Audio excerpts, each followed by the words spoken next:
Hello student, very good morning. I hope you are fine. आपके अपने YouTube channel expert classes by Manju ma'am में स्वागत है, अभिनंदन है।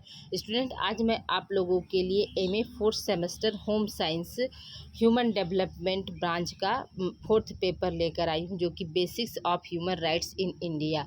भारत में मानव अधिकार की मूल बातें या भारत में मानव अधिकार के आधारित जो होते हैं बातें क्या क्या होती हैं, ये चीज़ आप लोगों का जो है चौथा पेपर में ऐड हुआ है, जो कि इस बार का ये आप लोगों का न्यू कोर्स और न्यू सिलेबस है स्टूडेंट, जिसका एग्ज़ाम क्या है आप लोगों का 1 अगस्त को होने वाला है। ठीक है, तो आई स्टूडेंट, ये मॉडल पेपर 1 है। आपकी आज की क्लास स्टूडेंट देखिए महामैराथन क्लास होने वाली है, क्योंकि इसमें टोटल आप लोगों का 100 क्वेश्चन हमने लिया है स्टूडेंट।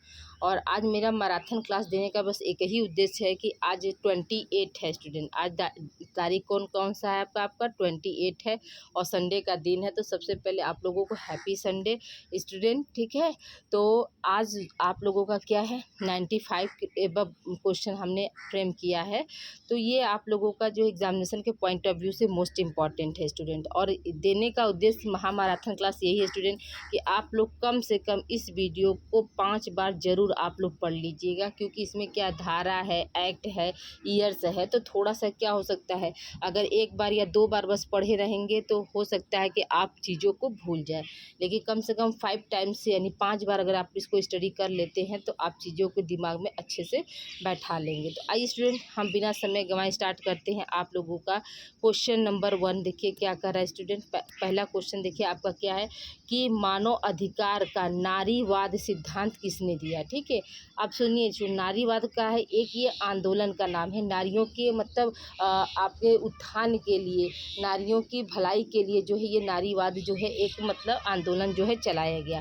देखिए स्टूडेंट, थोड़ा सा क्या है बैकग्राउंड आपको आ रहा होगा पक्षियों के। देखिए छत पे हम आज क्लास आप लोगों का ले रहे हैं, क्योंकि आज संडे का दिन है तो सब लोग क्या है नीचे व्यस्त है और आवाज़ें नीचे का बहुत ज़्यादा मुझे डिस्टर्ब करती थी, इसलिए आज मैं छत पर ले रही, तो थोड़ा सा आप लोग कोऑपरेट करिएगा। ठीक है, तो देखिए यहाँ पे क्या है मानव अधिकारों का नारीवाद सिद्धांत किसने दिया। पहला ऑप्शन क्या है आपका सुलामित फायरस्टोन ने, दूसरा ऑप्शन क्या है शीला रोबाथम ने, और तीसरा ऑप्शन क्या है उपरोक्त दोनों, और चौथा ऑप्शन क्या है इनमें से कोई नहीं। स्टूडेंट याद रखिएगा कि इसका आंसर क्या हो जाएगा आपका उपरोक्त दोनों, यानी सुलामित फायरस्टोन ने भी दिया है और क्या है शीला रोबाथम ने भी दिया है। ठीक है, अगले प्रश्न की ओर चलते स्टूडेंट। अगला प्रश्न हमारा क्या कह रहा है कि नारीवाद सिद्धांत किसका समर्थन करता है। ठीक है, नारीवाद सिद्धांत जो है किसका समर्थन करता है। पहला ऑप्शन क्या है पुरुषों के बराबर शक्ति, दूसरा ऑप्शन क्या है पुरुषों के बराबर सम्मान, तीसरा ऑप्शन क्या है समान वेतन, और चौथा ऑप्शन क्या है उपयुक्त सभी। तो जो नारीवाद सिद्धांत था स्टूडेंट ना, मतलब तो वो क्या है पुरुषों के बराबर शक्ति, यानी हमें क्या है हमें समानता का अधिकार चाहिए, इसके लिए जो है ये है। फिर क्या पुरुषों के बराबर सम्मान, जैसे क्या है पुरुष लोगों का क्या होता है घर में क्या है ज़्यादा सम्मान होता है स्त्रियों की अपेक्षा। ठीक है, तो ये सम्मान के लिए। और फिर क्या है आपका कि समान वेतन, यानी कहीं भी अगर कोई महिला जो है मजदूर है और पुरुष वहाँ पर भी मजदूर है, तो क्या था पहले जो था महिलाओं को जो है कम वेतन दिया जाता था और पुरुषों के क्या था अधिक वेतन दिया जाता था। तो इसलिए क्या हुआ कि बाद में ये नारीवाद सिद्धांत इसलिए लाया गया कि पुरुषों के समान क्या है महिलाओं को भी वेतन मिलना चाहिए। इसलिए यहाँ पे क्या हो जाएगा आपका उपयुक्त सभी हो जाएगा स्टूडेंट। ठीक है, अब आइए अगले प्रश्न की ओर चलते स्टूडेंट। अगला प्रश्न हमारा क्या कह रहा है मानव अधिकार के उदारवादी सिद्धांत के प्रवर्तक हैं। ठीक है, मानव अधिकार के उदारवादी सिद्धांत के प्रवर्तक कौन है, क्वेश्चन आपका ये पूछ रहा है। पहला ऑप्शन क्या है जॉन लॉक, दूसरा ऑप्शन है रूसो, तीसरा ऑप्शन है मोंटेसरी। तो याद रखिए जॉन लॉक जो है मानव उदारवादी सिद्धांत के क्या है लेखक हैं, सॉरी प्रवर्तक हैं। अगले प्रश्न के चलते स्टूडेंट।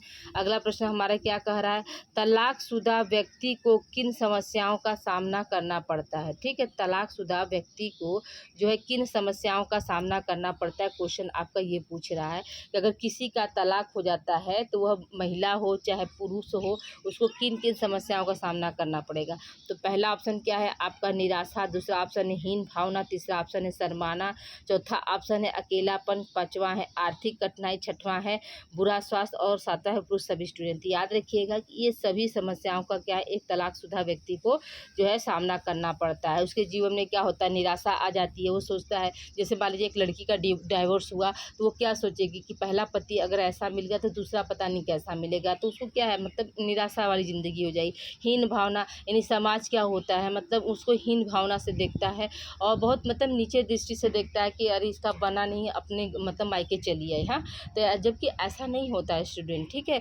तो वो क्या है, तो उसके अंदर धीरे धीरे क्या होती है, हीन भावना आने लगती है। शर्माना का मतलब क्या कि शर्मिंदगी महसूस करना, ठीक है। यानी किसी की अगर दिनचर्या में अगर कोई ऐसा ऊंच नीच हो जाता है और अगर उसका डाइवोर्स हो गया तो उसको मतलब उस व्यक्ति को, उस महिला या पुरुष को क्या होता है, शर्मिंदगी महसूस होती है। अकेलापन, ये भी कहीं ना कहीं क्या है, लोग उससे बात करना कम कर देते हैं, अकेलापन आ जाता है। आर्थिक कठिनाई यानी जीविकोपार्जन में क्या है, इकोनॉमिकली वो वीक हो जाती है। अगर वो पढ़ी लिखी शिक्षित नहीं है तो उसको क्या है, आर्थिक कठिनाई की सामना करना पड़ सकता है। या यूँ कह सकते हैं कि जब अगर रूढ़िवादी सोच के अगर घर में है वो, तो पढ़ी लिखी हो या न हो, लेकिन उसको जीविकोपार्जन चलाने, जैसे सिलाई हुआ, कोई भी प्रशिक्षण उसने ले लिया और उसको तब भी क्या है, बाहर जाने से अगर रोका जा रहा है तो क्या होगा, उसकी आर्थिक कठिनाई जो है उसमें बढ़ती जाएगी, ठीक है। बुरा स्वास्थ्य का मतलब क्या है कि अगर उसकी तबीयत खराब, ये सब चीज़ें होती हैं तो क्या होता है, ये सब चीज़ें जो हो मतलब डाइवोर्स हुआ, ये सब दिमाग में क्या है चलती रहती हैं, जिसकी वजह से क्या होता है, उस महिला या उस पुरुष का क्या हो सकता है, सेहत पे भी असर पड़ सकता है। इसलिए यहाँ पे क्या हो जाएगा, उपरोक्त सभी हो जाएगा। अगले प्रश्न की ओर चलते हैं स्टूडेंट। अगला प्रश्न हमारा क्या कह रहा है कि तलाक संबंधी कानून किस अधिनियम के तहत है। पहला ऑप्शन क्या है, हिंदू विवाह अधिनियम 1955। दूसरा ऑप्शन है हिंदू विवाह अधिनियम की धारा 13। तीसरा ऑप्शन है उपरोक्त सभी। चौथा ऑप्शन है इनमें से कोई नहीं। तो याद रखिएगा जो तलाक संबंधी कानून अधिनियम जो है वो किस में बना स्टूडेंट, हिंदू विवाह 1955 अधिनियम के तहत। कौन सा धारा है स्टूडेंट आपका, तो धारा 13 के तहत बना है, ठीक है। तो इसलिए यहाँ पे क्या हो जाएगा, आपका उपरोक्त सभी हो जाएगा, थर्ड ऑप्शन सही हो जाएगा। अगले प्रश्न की ओर चलते स्टूडेंट। अगला प्रश्न हमारा क्या कह रहा है कि तलाक की दर हमारे समाज में किन कारणों से अधिक हो रही है। यानी तलाक यानी डाइवोर्स जो हो रहा है वो किन कारणों से ज़्यादा हो रहा है। अब तो देख रहे हैं स्टूडेंट की तलाक की जो संख्या है दिन प्रतिदिन क्या हो रही है, बढ़ती ही जा रही है, कम नहीं हो रही है। तो उसके क्या रीज़न है, तो पहला ऑप्शन क्या है, तलाक के प्रति कानूनी सहजता, यानी बहुत आसानी से जो है तलाक किसी भी व्यक्ति को या महिला को मिल जाना। फिर क्या है, बढ़ता हुआ औद्योगिकीकरण, यानी बिजनेस का जो है व्यापार बहुत तेज़ी से बढ़ रहा है। जैसे मान के चलिए किसी का जो है शादी हुआ और वो यूपी में शादी हुआ, वो जाकर क्या सऊदीया बस गया, ऑस्ट्रिया बस गया, यानी विदेश में जाकर बस गया।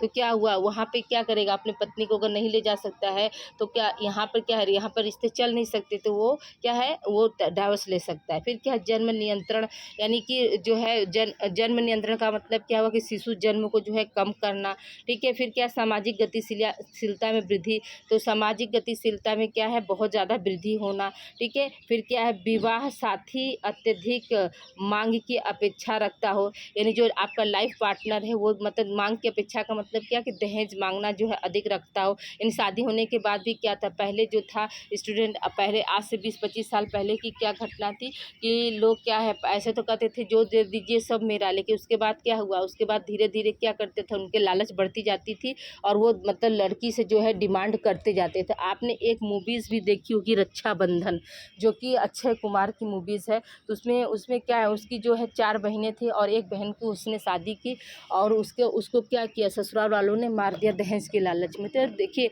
ये क्या है, मूवीज़ में आप लोगों को दिखाया जा रहा है कि लाइफ पार्टनर भी क्या है, कहीं ना कहीं जो है मतलब महिला को जो है डोमेस्टिक वायलेंस का जो है शिकार बनाता है। फिर क्या है, आपका परिवार का लघु आकार, यानी बच्चे न होना। अगर कोई महिला जो है अगर उसको बच्चा नहीं हो रहा तो उसके लिए क्या है, जिम्मेदार जो है सिर्फ महिला को ठहराया जाता है, जबकि ऐसा नहीं है। बच्चे न होने का मतलब क्या होता है स्टूडेंट की, उसमें क्या महिला और पुरुष दोनों जिम्मेदार होते हैं। कभी कभी क्या होता है, पुरुषों में भी तो बहुत सारे जो है सिम्टम्स पाए जाते हैं जो कि उनको उनका स्पर्म जो होता है वो वीक होने की वजह से महिला को प्रेग्नेंट नहीं कर पाती, तो ये भी कारण बन सकता है। फिर क्या है आपका कि महिलाओं को तलाक देने संबंधी अधिकार, ठीक है, महिलाओं को क्या तलाक देने संबंधी अधिकार, यहाँ पर क्या आपका उपरोक्त सभी होगा। ये सारे कारण जो है स्टूडेंट आपके जो है तलाक के दर हमारे समाज में बढ़ने के के कारण है। देखिए स्टूडेंट, आप लोग सिर्फ प्रश्न और उत्तर मत देखा करिए, बात को भी मतलब ध्यान में देकर समझेंगे। अब देखिए आप बच्चे नहीं रह गए हैं स्टूडेंट, छोटे बच्चे नहीं रह गए हैं कि आपने प्रश्न देखा और उसका उत्तर देख लिया कि हाँ 7वें प्रश्न का चौथा आंसर सही है, बस याद करके आगे बढ़ गए। ये चीज़ें आप मत करिए, क्योंकि अब आपको क्या है, आगे कंपटीशन की तैयारी करनी है, तो आप जो है मतलब बातों को भी सुना करिए, क्योंकि देख रहे हैं आपके एग्ज़ाम में क्या हो रहा है, शब्दों का थोड़ा सा हेर फेर हो जा रहा है, जिसकी वजह से आप लोग एग्ज़ाम जो है अच्छे से नहीं कर पा रहे हैं। तो देखिए यहाँ पे क्या है, क्वेश्चन नंबर 7 क्या है आपका, दहेज प्रथा को रोकने के उपाय हैं। दहेज प्रथा के रोकने के क्या उपाय है, तो अंतर जाति विवाह को प्रोत्साहन देना, ठीक है, ये भी बात सही है। फिर क्या, शिक्षा का सामाजिकरण होना, ठीक है, ये भी बात सही है। कानून की व्यवहारिक बनाना, ये भी बात सही है। लड़कियों में दहेज विरोधी चेतना लाना, ये भी बात सही है। नारी उत्पीड़न के विरुद्ध कठोर दंड, ये भी बात सही है। इसलिए यहाँ पे क्या हो जाएगा, आपका उपयुक्त सभी हो जाएगा। अंतरजातीय विवाह का मतलब क्या हुआ स्टूडेंट, की जैसे कि मान लीजिए अपने कास्ट में शादी का न होना, जैसे मान लीजिए लड़की जो है अगर वो कुम्हार है तो वो शादी क्या है ब्राह्मण से कर ले, ठाकुर से कर ले, ऐसे क्या ये अंतरजातीय जो मैरिज होगा तो उससे क्या होगा, दहेज प्रथा को रोका जा सकता है, ठीक है। फिर क्या, शिक्षा का सामाजिकरण का मतलब क्या है कि मतलब हर जो है समाज का या देश का हर व्यक्ति, चाहे वो लड़का हो चाहे वो लड़की हो, सबको एक समान शिक्षा दी जाए। इससे भी क्या होगा, हमारी दहेज प्रथा जैसा जो है कुरीति या कुप्रथा जो है, इसको हम समाप्त कर सकते हैं। समाप्त तो नहीं कर सकते हैं, लेकिन उसको क्या है, कम कर सकते हैं, ठीक है। अगले प्रश्न की ओर चलते हैं स्टूडेंट। अगला प्रश्न हमारा क्या कह रहा है, क्वेश्चन नंबर 8 देखिए, दहेज प्रथा के समाज पर कुप्रभाव है, ठीक है। दहेज प्रथा के समाज पर कुप्रभाव क्या है, पारिवारिक विघटन है, बेमेल शादी है, आत्महत्या व शिशु हत्या, बाल विधवाओं की समस्या, विवाह का व्यापारीकरण, स्त्रियों की निम्न स्थिति, और क्या है, मानसिक असंतुलन, अविवाहित जीवन की समस्या, उपरोक्त सभी स्टूडेंट्स। देखिए यहाँ पे क्या, दहेज प्रथा के समाज पर क्या कुप्रभाव पड़ता है, यानी बुरा असर क्या पड़ रहा है। तो देखिए पारिवारिक विघटन, यानी जो पहले की जो फैमिली थी, ज्वाइंट फैमिली, उसका क्या है, धीरे धीरे पलायन होता जा रहा है, यानी परिवार क्या है, टूटता जा रहा है। बेमेल शादी का मतलब क्या होगा, आज आप लोग देख रहे हैं स्टूडेंट की बहुत तेज़ी से जो है बेमेल शादियाँ हो रही हैं। इसका मतलब क्या है, इसका ये है कि जिसके पास ज़्यादा पैसा है, या लड़की पक्ष हो या लड़का पक्ष हो, उसमें क्या, जिसके पास प्रॉपर्टी है, पैसा है, तो क्या कर रहे हैं लोग, शादी कर ले रहे हैं। तो ये क्या है, ये भी क्या है, कहीं ना कहीं दहेज प्रथा का कुप्रभाव का असर पड़ रहा है। फिर क्या, आत्महत्या एवं शिशु हत्या, जैसे ही जान रहे हैं कि नहीं उसको क्या है, उसके पेट में लड़की है, तो उसको क्या कर रहे हैं, उसको इतना मजबूर कर देते हैं कि वो लड़की क्या करती है, आत्महत्या कर लेती है। फिर क्या है, शिशु हत्या यानी भ्रूण हत्या भी क्या होता है, कहीं ना कहीं जैसे पहले क्या था, पहले लोग ये सोचते थे, लिंग परीक्षण कराते थे और गर्भ में ही बच्चे अगर जान जाते थे कि वो लड़की है, तो उसको क्या करते थे, उसको मतलब गर्भ में ही मारने की कोशिश करना, या फिर जन्मों उपरांत जो है उसकी देख रेख नहीं करना, उसका केयर नहीं करना। तो वो सारी चीज़ें क्या होती थी, ये भी कहीं ना कहीं शिशु हत्या के लिए जो है जिम्मेदार हैं। फिर क्या है, बाल विधवाओं की समस्या, यानी कोई बच्चे पहले जो था कि आज से 50-60 साल पहले क्या था, बाल विवाह जो बहुत तेज़ी से होता था। अगर उसमें कोई बाल विवाह में छोटी अवस्था में ही उसका पति मर गया, तो वहाँ पे क्या, बाल विधवा को जो है विवाह नहीं कर, दूसरी शादी करने की जो है मतलब मंजूरी नहीं थी। और क्या था, फिर प्रचलन भी था स्टूडेंट के, आप सुने होंगे कि सती प्रथा, यानी पति के साथ क्या है, शव के साथ जिंदा जो है पत्नियों को जला दिया जाता था। तो इस तरह की जो कुरीतियाँ थी, वो भी क्या था, समाज में दहेज के ऊपर जो है कुप्रभाव डालती थी। फिर क्या है आपका, स्त्रियों का निम्न स्थिति का मतलब क्या हुआ स्टूडेंट, यहाँ पर कि बहुत से घरों में आप लोग देखते हैं कि मतलब पुरुष जो है राज बहुत ज़्यादा पाया जाता है, पुरुषों का राज चलता है। तो वहाँ क्या है, महिलाओं की जो स्थिति होती है वो बहुत निम्न कैटेगरी की होती है। मानसिक असंतुलन, ठीक है, कहीं ना कहीं क्या है, तनाव होगा तो जाहिर सी बात है मानसिक असंतुलन भी होगा। फिर है अविवाहित जीवन जीने की समस्या, यानी किसी को क्या, अगर कोई व्यक्ति जो है बैचलर ज़िंदगी जीना चाहता है, यानी वो शादी नहीं करना चाहता है, तो भी क्या है, समाज उस पर जो है दबाव डालता है कि आप जो है मतलब शादी कीजिए। ये सभी कारण जो है वो क्या है, आपके दहेज प्रथा के जो है समाज पर कुप्रभाव हैं। ठीक है, ये सभी कारण आपके इम्पॉर्टेंट, इसको आप लोग अच्छे से देख लीजिएगा। अगले प्रश्न की ओर चलते हैं स्टूडेंट। अगला प्रश्न हमारा क्या कह रहा है, दहेज प्रथा किन कारणों से समाज में व्याप्त है। ठीक है, दहेज प्रथा जो है किन कारणों से समाज में पाया जाता है। पहला ऑप्शन क्या है, कुलीन विवाह का नियम। कुलीन का मतलब क्या हुआ स्टूडेंट की कुल, जैसे पहले क्या था, ठाकुर कुल, ब्राह्मण कुल, ऐसे बोलते थे ना, कुल में शादी होना मतलब बहुत बड़ा घराना होना। ठीक है, फिर क्या है, बाल विवाह। तीसरा ऑप्शन क्या है, धार्मिक विश्वास। चौथा ऑप्शन क्या, आर्थिक प्रतिस्पर्धा। पांचवा क्या, काले धन में वृद्धि। छठा क्या है, पुरुष प्रधान सामाजिक व्यवस्था। उसके बाद क्या, संस्कृतिकरण की प्रक्रिया। और सामाजिक प्रतिष्ठा का प्रतीक, माता पिता का प्रभुत्व। अगला क्या, उपरोक्त सभी। यानी ये जो 9 पॉइंट है ये आपके क्या है, दहेज प्रथा किन कारणों से समाज में व्याप्त है, यानी समाज में होने वाले दहेज प्रथा जो है क्यों है पाया जा रहा है, इसके लिए। तो ये 10 जो है 9 पॉइंट जो आप लोगों को हमने बताया, इसको आप लोग अच्छे से जो है याद कर लीजिएगा। अगले प्रश्न की ओर चलते हैं स्टूडेंट। अगला प्रश्न हमारा क्या कह रहा है, दहेज वह धन या संपत्ति है जिसे एक स्त्री विवाह के समय पति के लिए ले आती है, यह कथन किसका है। दहेज वह धन या संपत्ति है जिसे एक स्त्री विवाह के समय, ठीक है, जिसे एक स्त्री विवाह के समय पति के लिए ले आती है, वह कथन किसका है। पहला ऑप्शन क्या है आपका, वेबस्टर। दूसरा ऑप्शन दुर्खेम। तीसरा ऑप्शन अरस्तु। याद रखिएगा कि वेबस्टर जी ने कहा कि दहेज वह धन संपत्ति है जिसे क्या है, एक पत्नी जो है अपने पति के घर लेकर आती है, यानी पहला ऑप्शन सही हो जाएगा। ठीक है, अगले प्रश्न की बात करते हैं स्टूडेंट। अगला प्रश्न हमारा क्या कह रहा है, दहेज का अर्थ होता है, दहेज का अर्थ क्या होता है। पहला ऑप्शन क्या दिया, कन्या द्वारा वर पक्ष में लाया गया धन, ये भी बात सही है। कन्या द्वारा वर पक्ष में लाई गई कोई वस्तु, ये भी बात सही है। कन्या द्वारा वर पक्ष में लाई गई घरेलू उपकरण, ये भी बात सही। इसलिए यहाँ पे क्या हो जाएगा आपका उपरोक्त सभी। घरेलू उपकरण का मतलब क्या स्टूडेंट, आपका कूलर हो गया, फ्रिज हो गया, ये सब क्या, मिक्सर हो गया, ये सब क्या, सब आपका घरेलू उपकरण है। ये जो गैस चूल्हा हो गया, पूरे मतलब घर गृहस्थी का जो बर्तन वगैरह, अब क्या है, डिनर सेट हो गया, डाइनिंग टेबल हो गया, ये सब क्या है, सब आपके दहेज के रूप में दिया जा रहा है। दहेज आज भी चल रहा है स्टूडेंट, और ये हमेशा चलता रहेगा। खाली क्या है, इसका जो है रूप बस बदल दिया गया। आज क्या, आज पेरेंट्स जो है क्या कहते हैं, हम अपनी बेटी को अपनी खुशी से दे रहे हैं। ठीक है, तो आज क्या हुआ, बस उधर से वर पक्ष से की तरफ से मांगा नहीं जा रहा है। आज की जो पेरेंट्स हैं वो खुद ही इतने अवेयर हैं कि वो सोचते हैं कि नहीं, हमारी बेटी को कोई जिससे तकलीफ न हो, एक उपहार के तौर पर क्या करते हैं, दहेज देते हैं। अगले प्रश्न की ओर चलते हैं स्टूडेंट। अगला प्रश्न हमारा क्या कह रहा है कि दहेज निषेध अधिनियम कब लागू हुआ था। पहला ऑप्शन क्या है 1961, दूसरा ऑप्शन 1986, तीसरा ऑप्शन 2005 और 2006। स्टूडेंट याद रखिएगा कि दहेज निषेध अधिनियम जो है 1961 ईस्वी में लाया गया था। इस अधिनियम को जैसे लाने के पीछे क्या उद्देश्य था स्टूडेंट, तो दहेज लेना और दहेज देना क्या दोनों ही क्या है, कानूनी अपराध है। और उसके लिए क्या है, मतलब समाज जो है दहेज लेना और दहेज देना ये दोनों क्या है, आपका एक अपराध की श्रेणी में आता है।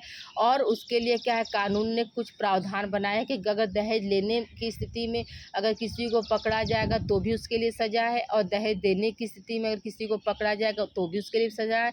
और अगर कोई थर्ड पर्सन दहेज लेने के लिए अगर किसी व्यक्ति को उस्काता है, यानी एक्साइट करता है कि नहीं नहीं तुम दहेज मांगो, तो उसके लिए भी क्या है, कानूनी तौर से उसके लिए सज़ा है। ठीक है, अगले प्रश्न की ओर चलते स्टूडेंट। अगला प्रश्न हमारा क्या कह रहा, अनैतिक व्यवहार रोकथाम लागू हुआ था।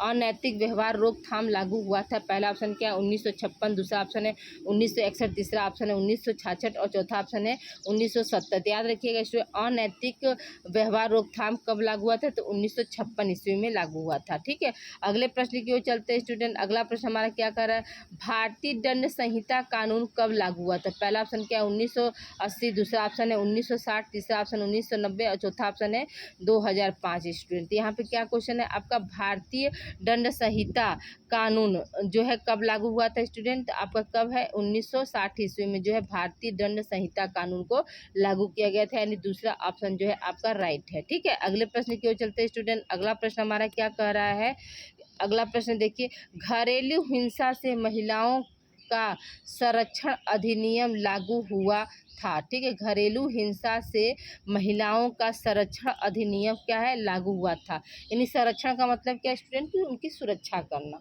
तो पहला ऑप्शन क्या है स्टूडेंट आपका 1975, दूसरा ऑप्शन है 2005, तीसरा ऑप्शन 1986, चौथा ऑप्शन है 2006। तो याद रखिएगा स्टूडेंट, घरेलू हिंसा से महिलाओं का संरक्षण अधिनियम, यानी उनको सुरक्षा देने का अधिनियम जो है कब लागू किया गया था। तो याद रखिएगा कि वो आपका 2005 में जो है इसको लागू किया गया था, ठीक है। डोमेस्टिक वायलेंस जो है ये कब लागू किया गया था स्टूडेंट, 2005 में, ठीक है। अगले प्रश्न की ओर चलते हैं स्टूडेंट। अगला प्रश्न हमारा क्या कर रहा है, जागोरी है, ठीक है। जागोरी क्या है स्टूडेंट, पहला ऑप्शन क्या दिया है आपका, महिला संगठन, दूसरा ऑप्शन है अभियान, तीसरा ऑप्शन है कला एवं साहित्य, चौथा ऑप्शन है इनमें से कोई नहीं। याद रखिएगा जो जागोरी है वो क्या है आपका एक तरह का अभियान पाया जाता है स्टूडेंट। इसमें क्या होता है, इसमें जो है महिलाओं से संबंधित जो भी उनकी समस्याएं हैं उसका निदान किया जाता है। महिला को मतलब सशक्त बनाने के लिए, ठीक है, आत्मनिर्भर बनाने के लिए, समाज में एक मतलब सम्मान दिलाने के लिए ये क्या है, ये आपका जो है एक तरह का अभियान है, ठीक है। अगले प्रश्न की ओर बढ़ते स्टूडेंट। अगला प्रश्न हमारा क्या कह रहा है, निम्नलिखित में से कौन महिला संगठनों के लिए एक मिनट रुक जाइए। देखिए, निम्नलिखित में से कौन महिला संगठनों के महत्व पर जोर देते हैं। पहला ऑप्शन क्या है आपका सामाजिक मुद्दे, दूसरा ऑप्शन क्या है राजनीतिक क्षेत्र में महिला, तीसरा ऑप्शन क्या है लैंगिक समानता, चौथा ऑप्शन क्या है उपरोक्त सभी स्टूडेंट। देखिए यहाँ पे क्या दिया है कि महिला संगठन के महत्व कौन जोर दे रहा है। याद रखिएगा सामाजिक मुद्दे भी जोर दे रहे हैं स्टूडेंट, राजनीतिक क्षेत्र में महिलाएं भी दे रही हैं, और क्या आपका लैंगिक समानता की बात करी, इसलिए आपको क्या हो जाएगा आपका उपरोक्त सभी हो जाएगा स्टूडेंट, ठीक है।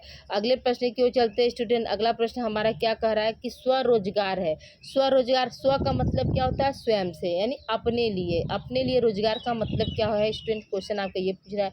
पहला ऑप्शन क्या है दूसरों के अधीन काम करना, तो ये तो स्वरोजगार होगा नहीं। फिर क्या अन्य व्यक्तियों को रोजगार प्रदान करना, ये भी आपका नहीं होगा। फिर क्या स्वयं का कार्य कर धन अर्जित करना, ये आपका, इसलिए यहाँ पर क्या हो जाएगा आपका थर्ड ऑप्शन सही हो जाएगा स्टूडेंट, ठीक है।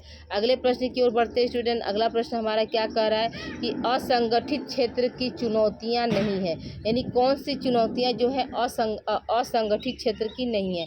पहला ऑप्शन क्या है स्टूडेंट आपका वित्त तथा सीमित पहुंच, दूसरा ऑप्शन है अनौपचारिक प्रतिस्पर्धा, तीसरा ऑप्शन है श्रमिकों का शोषण, और चौथा ऑप्शन क्या है कृषि की खेती। तो यही आपका जो चौथा ऑप्शन यहाँ पे राइट होगा स्टूडेंट, ठीक है। अगले प्रश्न की ओर बढ़ते स्टूडेंट। अगला प्रश्न हमारा क्या कह रहा है, महिला उद्ययन निधि योजना को किस वर्ष पूरे भारत में आरंभ किया गया था।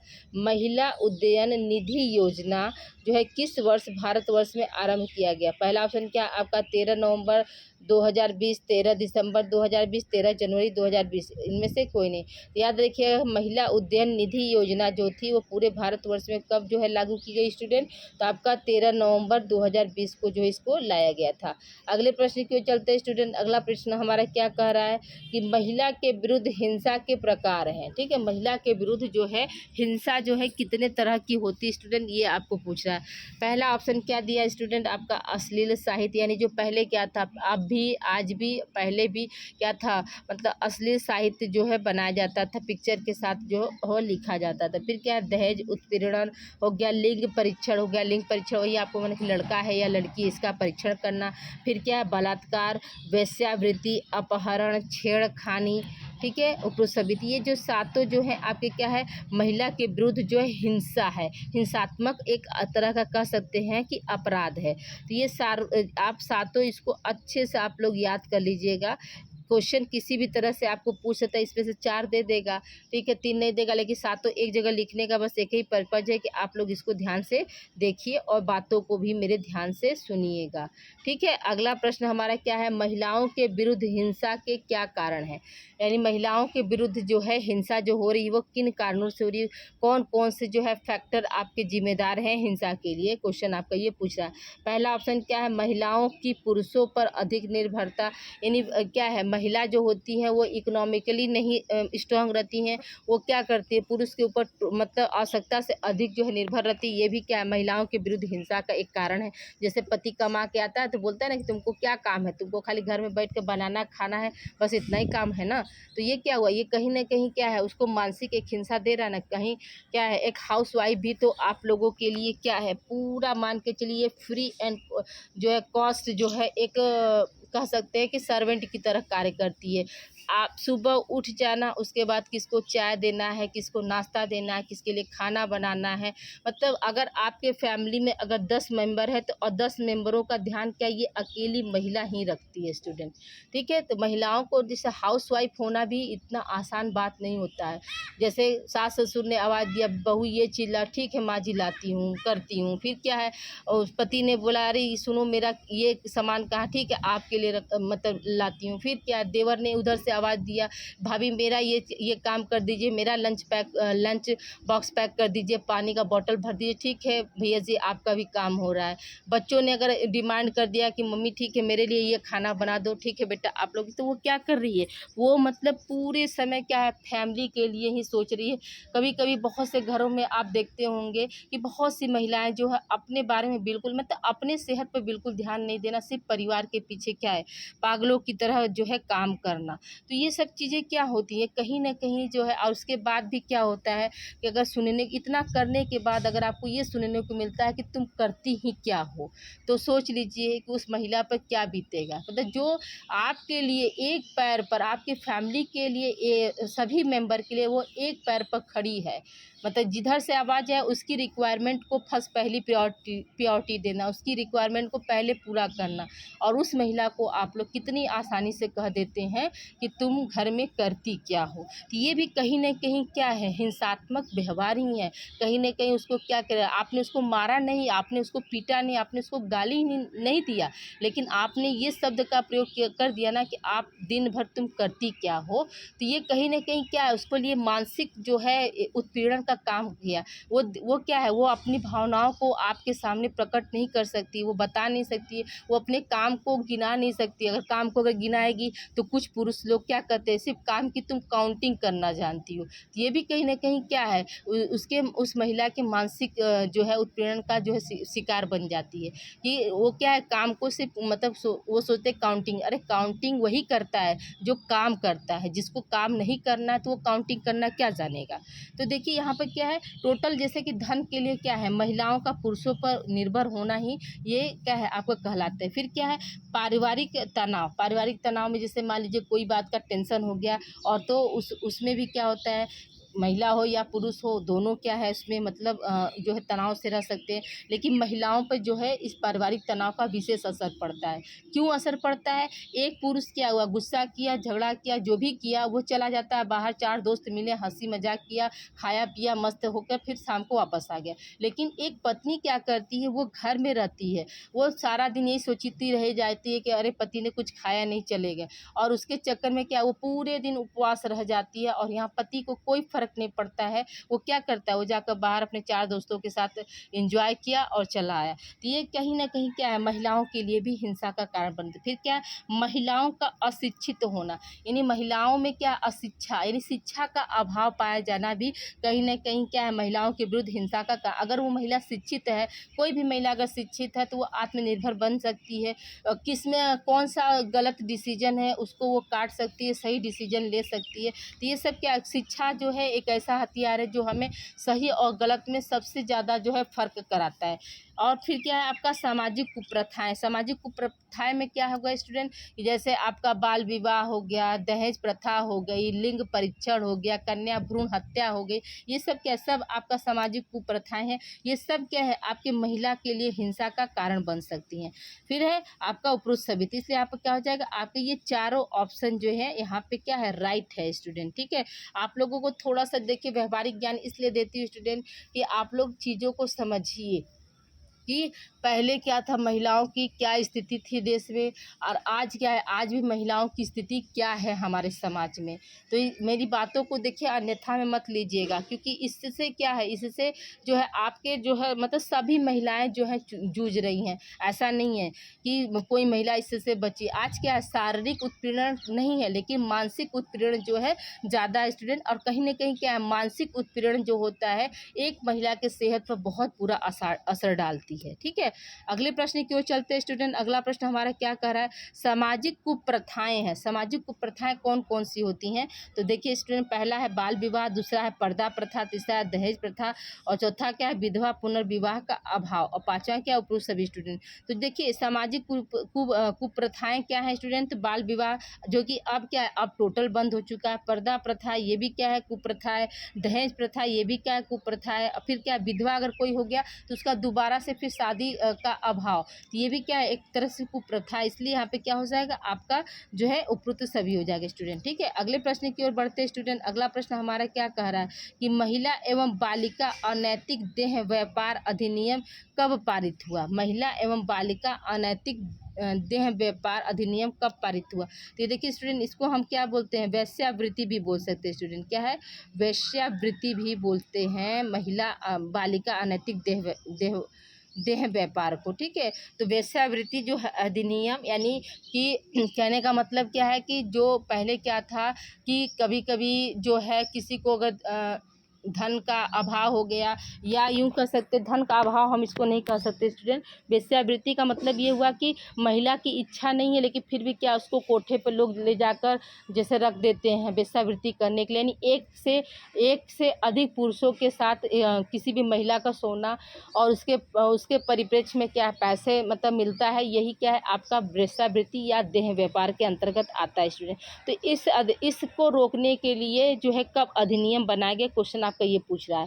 पहला ऑप्शन क्या है आपका 1956, दूसरा ऑप्शन 1957, तीसरा ऑप्शन है 1968, और चौथा ऑप्शन इनमें से कोई नहीं दिया। रखिएगा स्टूडेंट, ये 1956 में आया। ठीक है, अगले प्रश्न की ओर बढ़ते हैं स्टूडेंट। अगला प्रश्न हमारा क्या कर रहा है, वेश्यावृत्ति निरोधक अधिनियम कब बनाया गया? तो देखिए स्टूडेंट, डायरेक्ट इसका हमने आंसर लिख दिया है।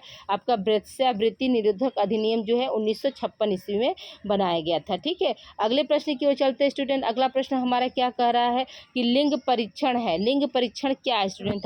हम आपको बार बार बता रहे स्टूडेंट कि लिंग परीक्षण में क्या है होता है कि उसमें पता करना कि कौन सा लिंग है, लड़का है या लड़की है, इसी को हम क्या बोलते हैं, लिंग परीक्षण कहते हैं। तो देखिए यहाँ पर क्या है, लिंग परीक्षण है कन्या भ्रूण हत्या को बढ़ावा देना, दूसरा ऑप्शन क्या, आर्थिक कमजोरी, तीसरा ऑप्शन क्या, सामाजिक कुरीति, और चौथा ऑप्शन क्या, उपरोक्त सभी। तो देखिए लिंग परीक्षण से क्या होता है स्टूडेंट, कन्या भ्रूण हत्या, यानी जैसे ही पता चल जाता है कि माँ के गर्भ में क्या है, लड़का की जगह पर लड़की है, तो लोग क्या करते हैं, उसको मार देते हैं। तो क्या हुआ, ये बढ़ावा ही हुआ। फिर क्या है, आर्थिक कमजोरी, कुछ लोग ये समझते हैं जिनका इकोनॉमिकल जो है कमज़ोर है, तो वो समझते हैं कि अगर लड़की आ जाएगी तो लड़की अगर हमारे घर में हो जाती है, फिर शादी करना होगा तो हमें अधिक दहेज देना पड़ेगा। तो इसके लिए भी क्या कहते हैं, वो मतलब लिंग परीक्षा कराकर उस लड़की को मतलब मार देते हैं। ये भी क्या हो गया। फिर क्या है, सामाजिक कुरीतियाँ, तो ये हमारे समाज में क्या है, सदियों से जो है व्याप्त है और आज भी व्याप्त है। आज भी देखते हैं बहुत से लोगों को पहला क्या है, चॉइस होता है कि नहीं नहीं मेरे घर लड़का आए, और जब हम शादी करेंगे तो लड़की मिलेगी तो उसको हम प्यार करेंगे ना। तो आप ही जैसी क्या सभी की सोच हो जाती है कि जो शादी करेंगे तो लेकिन लड़की को जब आप जन्मेंगे तब तो आप लड़के की शादी लड़की से करेंगे। लेकिन जब आप लड़की को जन्म ही नहीं देना चाह रहे हैं, उसको जो है भ्रूण में ही मार दे रहे हैं, गर्भावस्था के दौरान ही मार दे रहे हैं, तो लड़की जन्मेगी कहाँ, और आपके बेटे के शादी के उपरांत जो है आपको बहू मिलेगी कहाँ। हाँ, तो ये क्या है, ये सब क्या है, आपकी सामाजिक कुरीतियाँ ही है ना। इसलिए यहाँ पे क्या हो जाएगा, आपका उपरोक्त सभी हो जाएगा स्टूडेंट। ठीक है, अगले प्रश्न की ओर चलते हैं स्टूडेंट। अगला प्रश्न हमारा क्या कह रहा है, तलाक के पर्यावरण कारक हैं। ठीक है, तलाक के पर्यावरण कारक का, पर्यावरण का मतलब यहाँ पे क्या हुआ स्टूडेंट कि जो है वातावरण। ठीक है, हमारे एटमॉस्फेयर में जो है तलाक के क्या कारण है, क्वेश्चन आपका ये पूछ रहा है। पहला ऑप्शन क्या है आपका, निर्धरता, दूसरा ऑप्शन है आपका पारिवारिक संरचना, तीसरा ऑप्शन है अवैध संबंध, और चौथा ऑप्शन है स्टूडेंट आपका आयु में अंतर, नंबर 5वां है चिरकालिक बीमारियां और छठा है आपका उपरोक्त सभी स्टूडेंट। तो देखिए स्टूडेंट क्या है, तलाक के पर्यावरणीय कारण क्या है, तो याद रखिएगा तलाक के पर्यावरणीय कारण जो है आपका निर्धनता यानी गरीबी भी हो जाती है। फिर क्या है, पारिवारिक संरचना भी हो जाती है, यानी बहुत बड़ा परिवार है तो उसमें भी क्या है, लड़की अगर एडजस्ट नहीं हो पाती है तो वहाँ भी क्या है, डाइवोर्स के केस देखे जाते हैं। अवैध संबंध यानी पति का संबंध किसी दूसरी महिला के साथ है, इसको पता होने पे भी कोई भी महिला सब कुछ बर्दाश्त कर सकती है, लेकिन क्या है अपने पति का जो है किसी और के साथ शारीरिक संबंध को क्या है वो बर्दाश्त नहीं कर सकती, तो ये भी क्या है आपका जो है तलाक का कारण बन जाता है। फिर क्या है आपका आयु में अंतर का मतलब क्या हुआ स्टूडेंट की, जैसे लड़की आपकी 25 साल की और लड़का दूल्हा जो है धन के लालच में क्या कर दिया, आप 50 साल का खोज दिए, तो ये भी क्या लड़की जो है जाहिर सी बात है कि हाँ हम 25 है और लड़का क्या 50 या 40 मिल गया, तो वहाँ पे क्या वहाँ एडजस्टमेंट नहीं हो सकता, आयु में अंतर आया तो ये भी क्या है कहीं ना कहीं डाइवोर्स का कारण बन सकता है। फिर क्या चिरकालिक बीमारी का मतलब क्या होता है स्टूडेंट, चिरकालिक का बीमारी का मतलब है कि लंबे समय तक कोई बीमार है, इसकी वजह से भी क्या होता है डाइवोर्स हो जाता है। यहाँ पर क्या हो जाएगा आपका उपरोक्त सभी ऑप्शन जो यहाँ पे सही हो जाएंगे स्टूडेंट। ठीक है, अगले प्रश्न की ओर चलते हैं स्टूडेंट। अगला प्रश्न हमारा क्या कर रहा है, तलाक के व्यक्तिगत कारण क्या। अभी देखिए हमने आपको इन्वायरमेंटल पर्यावरण कारण है स्टूडेंट, तलाक के अभी हमने आपको इन्वायरमेंटल कारण के बारे में बताया, नहीं पर्यावरण कारण क्या क्या है। अब आपको हम बताने जा रहे हैं तलाक के व्यक्तिगत का मतलब क्या हुआ कि पर्सनल इश्यूज क्या होते हैं जिसके कारण जो है डाइवोर्स होते हैं, यानी व्यक्तिगत कारण का मतलब क्या हुआ स्टूडेंट, आपका पर्सनल इश्यूज जो है आपका क्या है जिसके कारण क्या है डाइवोर्स होते हैं। तो देखिए स्टूडेंट यहाँ पे क्या है व्यक्तिगत कारण के बारे में देखिए, पहला ऑप्शन क्या दिया, दबंग होना, यानी बहुत से फैमिली में क्या है बिल्कुल दबंगई वाला बात आप देखते हैं ना। फिर क्या है दूसरा क्या है नपुंसकता, यानी जो है पुरुषों में क्या है बाप बनने वाली जो है क्वालिटी का नहीं पाया जाना, महिलाओं में क्या है बांझपन का होना। ठीक है, चौथा क्या अकर्मण्यता, फिर क्या पांचवा क्या है मानसिक कमजोरी, छठवां क्या उपरुत सभी। यहाँ पे क्या हो जाएगा आपका उपरुत सभी, यानी छठवां वाला ऑप्शन जो है आपका राइट हो जाएगा स्टूडेंट। अब देखिए स्टूडेंट मेरी बात यहाँ पर ध्यान से सुनिएगा, आपको यहाँ पर क्वेश्चन हो सकता है कि तलाक के कितने कारण हैं। ठीक है, देख लीजिए स्टूडेंट क्वेश्चन भी एक यहाँ पर बन जाएगा आपका, तलाक के कितने कारण हैं। ठीक है, तलाक के कितने कारण हैं, तो याद रखिएगा। ओके, देखिए यहाँ पर ऑप्शन में आपका क्या हो जाएगा 2, पहला ऑप्शन 2 दे दिया, दूसरा ऑप्शन क्या दे देगा 4, तीसरा ऑप्शन दे देगा आपका 5, ठीक है, और चौथा ऑप्शन 6 दे देगा। तो देखिए अभी आपको हमने बताया कि तलाक के जो कितने कारण हैं, तो आपका 2 ही कारण आया, एक क्या था पहला व्यक्तिगत कारण और दूसरा क्या था स्टूडेंट आपका जो है पर्यावरण कारण। तो याद रखिएगा कि तलाक के कितने कारण हैं, तो 2 कारण हैं, व्यक्तिगत कारण और क्या है आपका पर्यावरण कारण। ओके, अगले प्रश्न की ओर चलते हैं स्टूडेंट। अगला प्रश्न हमारा क्या कर रहा है, मुस्लिम विधि में, ठीक है प्रश्न को ध्यान से देखिएगा, मुस्लिम विधि में पत्नी को तलाक देने का हक मुस्लिम विवाह के किस अधिनियम में है। ठीक है, हिंदू विवाह का अधिनियम अलग है स्टूडेंट और मुस्लिम विवाह का अधिनियम क्या है अलग है। तो देखिए यहाँ पे क्या दिया है स्टूडेंट कि मुस्लिम विधि में पत्नी को तलाक देने का हक मुस्लिम विवाह के किस अधिनियम में, पहला ऑप्शन क्या है स्टूडेंट आपका विवाह अधिनियम 1939 की धारा 2, दूसरा ऑप्शन है विवाह अधिनियम 1939 की धारा 3, विवाह अधिनियम 1940 की धारा 2, और इनमें से कोई नहीं। तो याद रखिए स्टूडेंट इसका पहला ऑप्शन जो है आपका सही हो जाएगा कि विवाह अधिनियम 1939 की धारा 2 के तहत क्या है मुस्लिम धर्म में जो है एक महिला या एक पुरुष जो है क्या है एक दूसरे से तलाक ले सकते हैं। याद रखिएगा 1939 धारा कौन सी है, दूसरा है। ठीक है, अगले प्रश्न की ओर चलते हैं स्टूडेंट। अगला प्रश्न हमारा क्या कह रहा है कि मुस्लिम विवाह में तलाक किन कारणों से लिया जा सकता है। ठीक है, यहाँ पर क्या है मुस्लिम विवाह में तलाक जो है किन कारणों से लिया जा सकता है। देखिए मुस्लिम जो मैरिज एक्ट है स्टूडेंट उसमें क्या है, उसमें मतलब बहुत से जो है पॉइंट्स को ऐड किया गया, बहुत से कंडीशन को ऐड किया गया है, तभी जो है मुस्लिम धर्म में जो है मतलब कोई भी महिला क्या है डिवोर्स ले सकती है। तो याद रखिएगा मुस्लिम जो है धर्म जो है अपने आप में ही बहुत ज़्यादा जो है कॉम्प्लिकेटेड कॉम्प्लिकेटेड है, यानी बहुत ज़्यादा जटिल है स्टूडेंट। ठीक है, तो देखिए पहला ऑप्शन क्या दिया है कि पति 4 वर्ष से लापता हो, यानी पति की कोई खबर जो है 4 वर्ष से नहीं है। तो उस कंडीशन में क्या है, कोई महिला जो है अपने पति से जो है तलाक ले सकती है। दूसरा क्या है, पति ने 2 वर्ष से पत्नी के भरण पोषण की व्यवस्था नहीं की हो, यानी जो है पति जो है अपनी पत्नी के लिए जैसे कि 2 साल तक क्या है खाना पीना, उसका जो भी जीविकापार्जन का जो भी खर्च है वो पति ने नहीं उठाया, तो उस कंडीशन में भी क्या है वह महिला जो है तलाक ले सकती है। फिर अगला पॉइंट क्या है कि पति को 7 वर्ष या उससे अधिक कारावास की सजा हो, यानी पति ने कोई क्या है जो है कोई अपराध कर दिया हो जिसकी वजह से क्या है उसको सज़ा जो है 7 वर्ष या उससे अधिक की हो गई है, तब उस कंडीशन में भी क्या कर सकती है पत्नी जो है डाइवोर्स ले सकती है। फिर क्या है, पति का नपुंसक होना, यानी पति जो है पिता नहीं बन सकता, उस कंडीशन में भी क्या है पत्नी जो है डाइवोर्स ले सकती है। ठीक है, फिर क्या है, पति पत्नी के साथ क्रूरता का व्यवहार करता हो। क्रूरता का व्यवहार का मतलब क्या है, उसको मारना पीटना, गाली देना, उसको घसीटना ना, उसको बिल्कुल मतलब शारीरिक प्रताड़ना और मानसिक प्रताड़ना दोनों दे रहा है, तो उस कंडीशन में भी क्या है जो है पति पत्नी जो है अलग हो सकते हैं। इसलिए यहाँ पर क्या हो जाएगा, आपका उपयुक्त सभी हो जाएगा।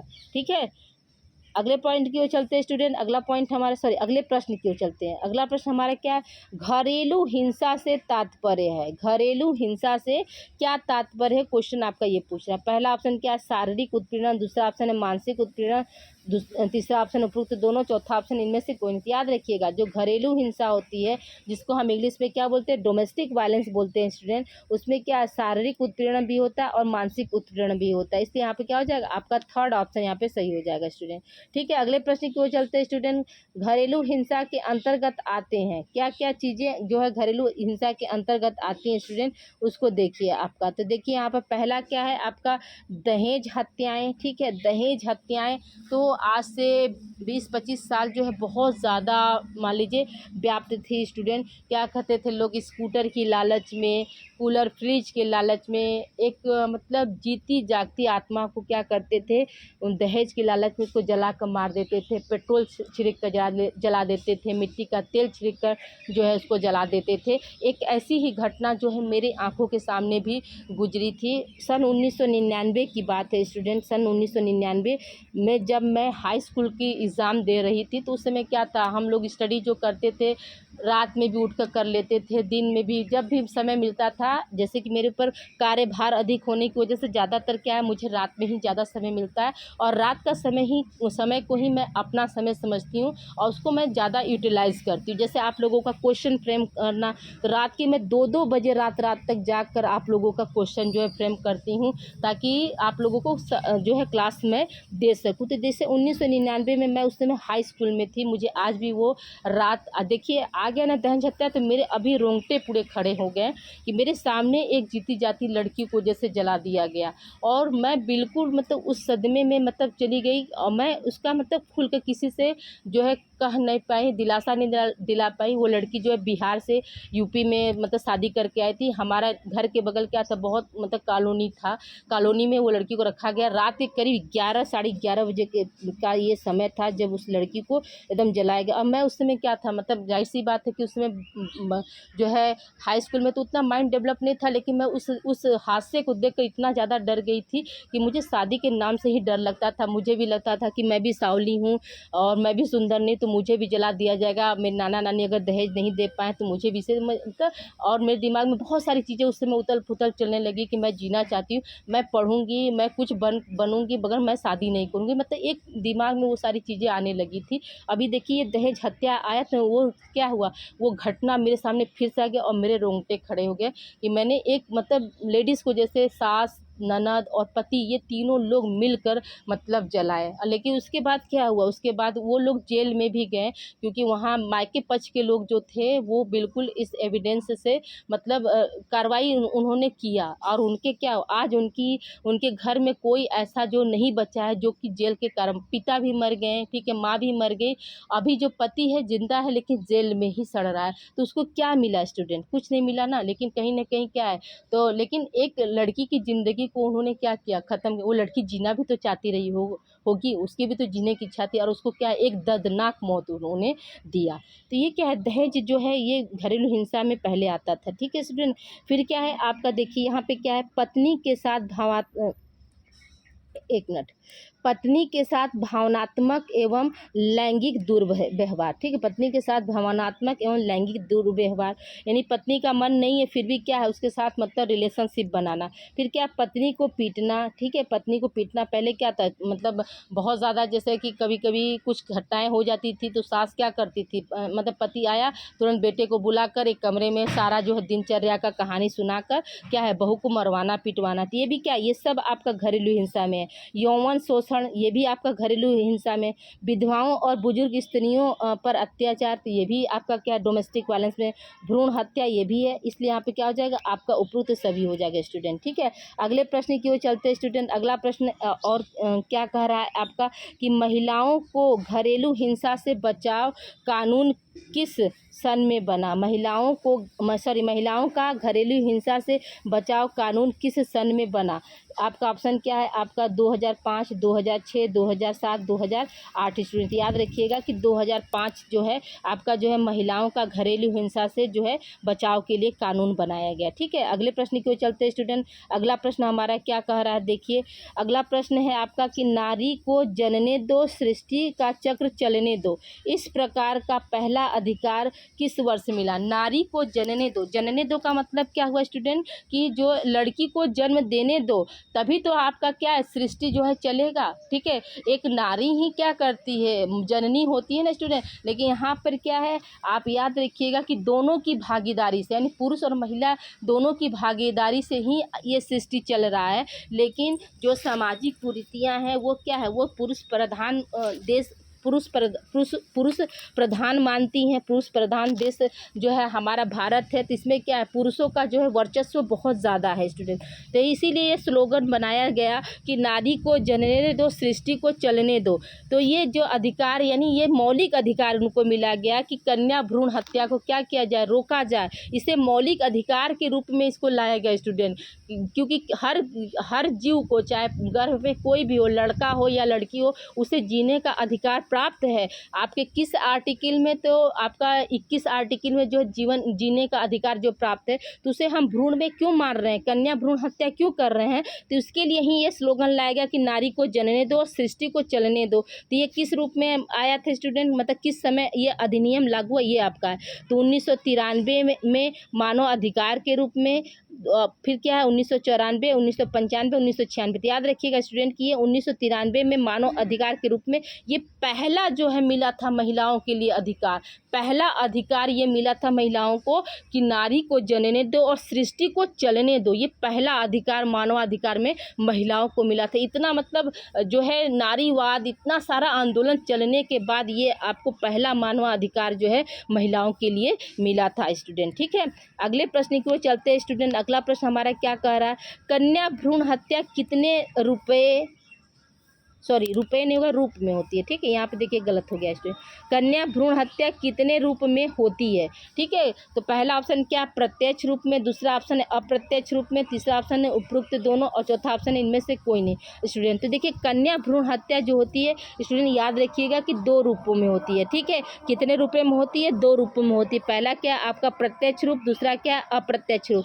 प्रत्यक्ष रूप का मतलब क्या हुआ स्टूडेंट, कि प्रत्यक्ष रूप में वह हत्याएं आती हैं जिसको क्या, जैसे कि मान चलिए कि गला घोटना, ठीक है, गला घोटना, जहर देकर मारना, ये सब क्या है आपका, अभी इसके आगे प्रश्न आएगा स्टूडेंट, ठीक है। हाँ देखिए ये प्रत्यक्ष रूप है, देखिए अप्रत्यक्ष बनाए हैं। तो अब देखिए यहाँ पे क्या है आपका प्रत्यक्ष रूप कन्या भ्रूण हत्या कहते हैं। किसे कहते हैं, तो जहर खिलाना, गला घोटना, उपरोक्त दोनों, इन्हें में क्या कर रहे हैं, इनमें हम प्रत्यक्ष रूप से मतलब उसमें जैसे जान गए तो उस महिला को क्या कर रहे हैं, जहर देकर मार डाल रहे हैं। लड़की को जैसे जन्म हुआ जहर देकर मार दिए, उसके बाद क्या उसका गला घोट कर मार दिए। तो ये क्या हुआ आपका प्रत्यक्ष रूप में, मतलब दिखाई दे रहा है ये चीज़ें। तो यहाँ पर क्या है आपका ये उपरोक्त दोनों सही हो जाएगा। अगले प्रश्न की ओर चलते हैं स्टूडेंट। अगला प्रश्न हमारा क्या कह रहा है, अप्रत्यक्ष रूप से कन्या भ्रूण हत्या को कहते हैं। इसका मतलब क्या हुआ कि पालन पोषण में कमी करना, यानी जन्म के बाद अगर लड़की का जन्म किसी घर में हो जाता है तो उसका क्या पालन पोषण में जो है कमी करते हैं ताकि क्या हो जाए, वो लड़की मर जाए।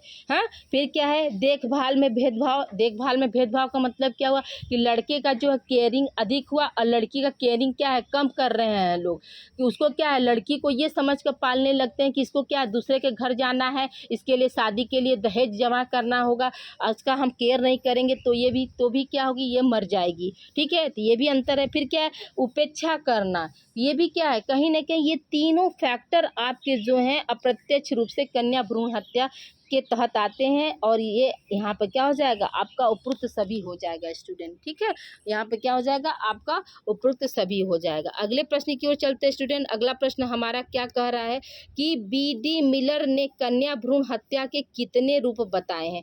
बी.डी. मिलर ये क्या है, ये एक विद्वान है। बी.डी. मिलर क्या है, एक मतलब विद्वान थे। उन्होंने क्या बताया कि कन्या भ्रूण हत्या के कितने रूप बताए स्टूडेंट, याद रखिएगा कि उन्होंने भी 2 रूप बताए थे। ठीक है, अगले प्रश्न की ओर बढ़ते हैं स्टूडेंट। अगला प्रश्न हमारा क्या कह रहा है, बी.डी. मिलर ने कन्या भ्रूण हत्या के रूप बताए हैं। कौन कौन से रूप बताए हैं बी.डी. मिलर के अनुसार, तो प्रत्यक्ष और अप्रत्यक्ष, यानी यहाँ पर क्या हो जाएगा, आपका उपयुक्त दोनों हो जाएगा स्टूडेंट। अगले प्रश्न की ओर चलते हैं स्टूडेंट। अगला प्रश्न हमारा क्या कह रहा है कि लिंग परीक्षण तकनीकी की खोज को कहते हैं, यानी लिंग परीक्षण यानी लड़का है या लड़की है उस टेक्निक को क्या कहते हैं। तो यहाँ पर देखिए स्टूडेंट, उस टेक्निक का नाम हमने बता दिया है, एमिनोसेंटेसिस कहते हैं। एमिनोसेंटेसिस कहते हैं, क्या कहते हैं स्टूडेंट, एमिनोसेंटेसिस कहते हैं। इसका हिंदी वर्जन भी लिख दिया है, आपका इंग्लिश वर्जन भी लिख दिया है, कि दोनों आप लोग पढ़ लीजिएगा। ठीक, अगले प्रश्न की ओर चलते हैं स्टूडेंट। अगला प्रश्न हमारा क्या कह रहा है कि जन्म से पूर्व गर्भपात के पाप को कहते हैं, यानी कोई बच्चा जो है जन्म लेना चाहता है और उसको क्या किया है, हमने गर्भ में ही मार दिया, तो ये भी क्या एक तरह का पाप है स्टूडेंट। उसको पर्टिकुलर किस वर्ड से जो है हम बताते हैं, उस ये क्वेश्चन आपका पूछ रहा है। तो याद रखिएगा कि उस गर्भपात के पाप को जो है किस नाम से हम जानते हैं, तो फीमेल फोर्टिसाइड के नाम से जानते हैं। किस नाम से जानते हैं, फीमेल फोर्टिसाइड के नाम से जानते हैं। ठीक है, अगले प्रश्न की ओर बढ़ते हैं स्टूडेंट। अगला प्रश्न हमारा क्या कह रहा है, PNDT का फुल फॉर्म क्या है। PNDT का जो है फुल फॉर्म क्या होता है स्टूडेंट, याद रखिएगा PNDT का फुल फॉर्म क्या होता है, pre natal diagnostic technique. Pre natal diagnostic technique होता है PNDT का फुल फॉर्म। ठीक है, अगले प्रश्न की ओर चलते हैं स्टूडेंट। अगला प्रश्न हमारा क्या कह रहा है, PNDT एक्ट किस सन में बना या किस वर्ष आया। ठीक है, किस सन में बना या किस वर्ष आया, आपसे ये पूछ रहा है। तो याद रखिएगा कि 1994, 1995, 1996, 1997। तो याद रखिएगा कि PNDT जो है एक्ट है आपका कब आया स्टूडेंट, तो 1994 ईस्वी में आया था। ठीक है, अगले प्रश्न की ओर चलते हैं स्टूडेंट। अगला प्रश्न हमारा क्या कह रहा है, PNDT एक्ट किस लिए है, यानी किसके लिए PNDT एक्ट को बनाया गया था। ठीक है, PNDT जो एक्ट है वो किसके लिए आया या किसके लिए बनाया गया, तो पहला ऑप्शन क्या है, कन्या भ्रूण हत्या को रोकने के लिए, दूसरा ऑप्शन है मृत्यु दर रोकने के लिए, तीसरा ऑप्शन है उपयुक्त दोनों, चौथा ऑप्शन इनमें से कोई नहीं। तो याद रखिएगा स्टूडेंट, इसका आंसर क्या हो जाएगा, आपका उपयुक्त दोनों हो जाएगा। PNDT एक्ट जो है कन्या भ्रूण हत्या को रोकने के लिए और मृत्यु दर को रोकने के लिए हुआ। ठीक है, अगले प्रश्न की ओर चलते हैं स्टूडेंट। अगला प्रश्न हमारा क्या है, तो PCPNDT का फुल फॉर्म क्या है। PCPNDT का फुल फॉर्म क्या है, पहले क्या था, PNDT था स्टूडेंट, फिर क्या हुआ, इसको बदल दिया गया। ठीक है, इसको बदला गया और बदल के क्या कर दिया गया, PCPNDT कर दिया गया, यानी अब प्रेजेंट टाइम में क्या है, PCPNDT के नाम से हम PNDT को जानते हैं। तो इसका जैसे फुल फॉर्म पूछा है तो इसका आंसर क्या हो जाएगा आपका, preconception pre natal diagnostic technique. देखिए, preconceptions and pre natal diagnostic technique, ये आपका क्या है, PCPNDT का फुल फॉर्म है स्टूडेंट। देखिए यहाँ पे क्या है, इस एक्ट को 2003 में लाया गया जो PNDT का संशोधित रूप है। अभी आपको हमने इस चीज़ को बताया। ठीक है, अगले प्रश्न की ओर चलते हैं स्टूडेंट। अगला प्रश्न हमारा क्या कह रहा है, भ्रूण हत्या को रोकने के लिए सर्वप्रथम कौन सा एक्ट पारित हुआ, यानी जो है भ्रूण हत्या जो पहले मतलब तो PNDT से पहले कौन सा एक्ट आया था स्टूडेंट, तो याद रखिएगा कि PMRTP एक्ट आया था, जो कि 1974 ईस्वी में आया था। भ्रूण हत्या को रोकने के लिए सर्वप्रथम का मतलब कि सबसे पहले एक्ट कौन सा पारित हुआ, तो PMRT एक्ट पारित हुआ। ये कब हुआ था स्टूडेंट, 1974 ईस्वी में पारित किया गया था। अगले प्रश्न की ओर चलते हैं स्टूडेंट। अगला प्रश्न हमारा क्या कह रहा है, कन्या भ्रूण हत्या अधिनियम देश में कब पारित हुआ। ठीक है, कन्या भ्रूण हत्या अधिनियम देश में कब पारित हुआ, तो 28 दिसंबर 1994 को पारित हुआ। ठीक है, अभी देखिए इसके ऊपर जो है आपका क्या है, एक्ट जो है MRTP बना था, ये सबसे पहले बना था, लेकिन इसमें क्या हुआ, इसमें कुछ टेक्निकल इशू आ गए स्टूडेंट, यानी ये सक्सेस नहीं हो पाया, तो इसको जो है मतलब विलुप्त कर दिया गया, या यूँ कह सकते हैं कि इसको हटा दिया गया। उसके जगह पर क्या, कन्या भ्रूण हत्या अधिनियम बनाया गया, जो PNDT जिसको हम बोल रहे हैं वो बनाया गया, तो जो कि भारत में बने पूरे देश में इसको लागू किया गया। तो ये कब लागू किया गया था, तो 18 दिसंबर 1994 को लागू किया गया था। ठीक है, अगले प्रश्न की ओर चलते हैं स्टूडेंट। अगला प्रश्न हमारा क्या कह रहा है कि कन्या भ्रूण हत्या अधिनियम किस राज्य को छोड़कर लगाया गया या लागू हुआ, यानी हमारे देश में यानी भारत देश में जो कन्या भ्रूण हत्या अधिनियम यानी लिंग परीक्षण निरोधक अधिनियम जो है, ये मतलब किस राज्य को छोड़कर लगाया गया। तो पहला ऑप्शन क्या है, नई दिल्ली, दूसरा ऑप्शन है जम्मू एंड कश्मीर, तीसरा ऑप्शन है मुंबई और चौथा ऑप्शन है आपका कोलकाता। तो याद रखिएगा स्टूडेंट, ये क्या है, जम्मू एंड कश्मीर को छोड़कर बाकी जो है देश के सभी राज्यों में इसको क्या किया गया है, लागू किया गया है। ठीक है, अगले प्रश्न की ओर चलते हैं स्टूडेंट। अगला प्रश्न हमारा क्या कह रहा है, कन्या भ्रूण हत्या अधिनियम का संशोधन किस वर्ष हुआ और इसे लागू किया गया। ठीक है, मैंने आपका क्या 1994 में बना जरूर, लेकिन फिर इसको क्या हुआ, इसका फिर से दोबारा जो है संशोधन किया गया स्टूडेंट। तो ये कब किया गया और कब इसको फिर से लागू किया गया, तो देखिए यहाँ पे क्या है, पहला ऑप्शन क्या है, 2002 में संशोधन तथा 14 फरवरी 2003 को लागू, 2003 में संशोधन 14 फरवरी को लागू, 2001 में संशोधन 14 फरवरी 2003 को लागू। तो याद रखिएगा स्टूडेंट कि जो संशोधन हुआ यानी PNDT से जो आपका कौन बना स्टूडेंट, PCPNDT बना, PCPNDT। ठीक है, पहले क्या था, पहले आपका ये था PNDT। ठीक है, PNDT, तो ये पहले PNDT था, बाद में क्या हुआ PCPNDT बना। तो ये कब संशोधन होकर बना, किस वर्ष में बना, तो याद रखिएगा कि 2002 में संशोधन हुआ और 14 फरवरी 2003 को क्या हुआ, पूरे देश में जो है लागू किया गया। ठीक है, आई होप यहाँ तक आप लोग को क्लियर हो गया होगा। अगले प्रश्न की ओर चलते हैं स्टूडेंट। अगला प्रश्न हमारा क्या कह रहा है कि बलात्कार का स्वरूप है, बलात्कार का स्वरूप क्या है आपका, तो देखिए वेश्यावृत्ति, देवदासी, अश्लील साहित्य, विज्ञापन, फिल्म, चलचित्र, दहेज उत्पीड़न, तलाक द्वारा उत्पीड़न, विधवा के साथ दोहरा मापदंड, महिलाओं के प्रति हिंसा, स्त्री हत्या, उपरोक्त सभी। तो यहाँ पे क्या हो जाएगा, ये आपके सभी जो हैं आपके क्या बलात्कार के स्वरूप है, यानी बलात्कार के अंतर्गत ये सारी चीज़ें आती हैं। देवदासी का मतलब क्या होता है स्टूडेंट, देवदासी आप जैसे सुनते हैं ना, ये जो फिल्म स्टार आपकी जयाप्रदा जी जो है वो क्या है, वो आपका एक देवदासी कन्या है। देवदासी का कन्या का मतलब क्या हुआ स्टूडेंट, कि जैसे कि मान लीजिए जो साधुओं के लिए जो मतलब महिलाएं जो है काम करती हैं, तो उनके साथ क्या साधु लोग जो है रिलेशनशिप बना कर उनको प्रेग्नेंट कर देते हैं और उसी को क्या बोलते हैं कि ये देवदासी पुत्र है या देवदासी पुत्री है। देखिए ये भी क्या, ये भी एक तरह से क्या हुआ, आपके साथ जो है आपका शारीरिक शोषण ही ना हुआ, इसको हम कैसे मतलब अच्छा मान सकते हैं कि भाई आप जो है एक देवता को खुश कर रही है, क्या ये गलत है। ठीक है, वो देवदासी क्यों बनी, वो अपना मतलब सोची कि जैसे कि हम घर परिवार से मतलब समाज से थोड़ा सा दूर अलग हट के अपना जीवन यापन करना चाहते हैं शांति से भगवान के शरण में, लेकिन वहाँ पे भी क्या हुआ, वहाँ पे भी उस महिला का जो है शोषण ही होता है स्टूडेंट।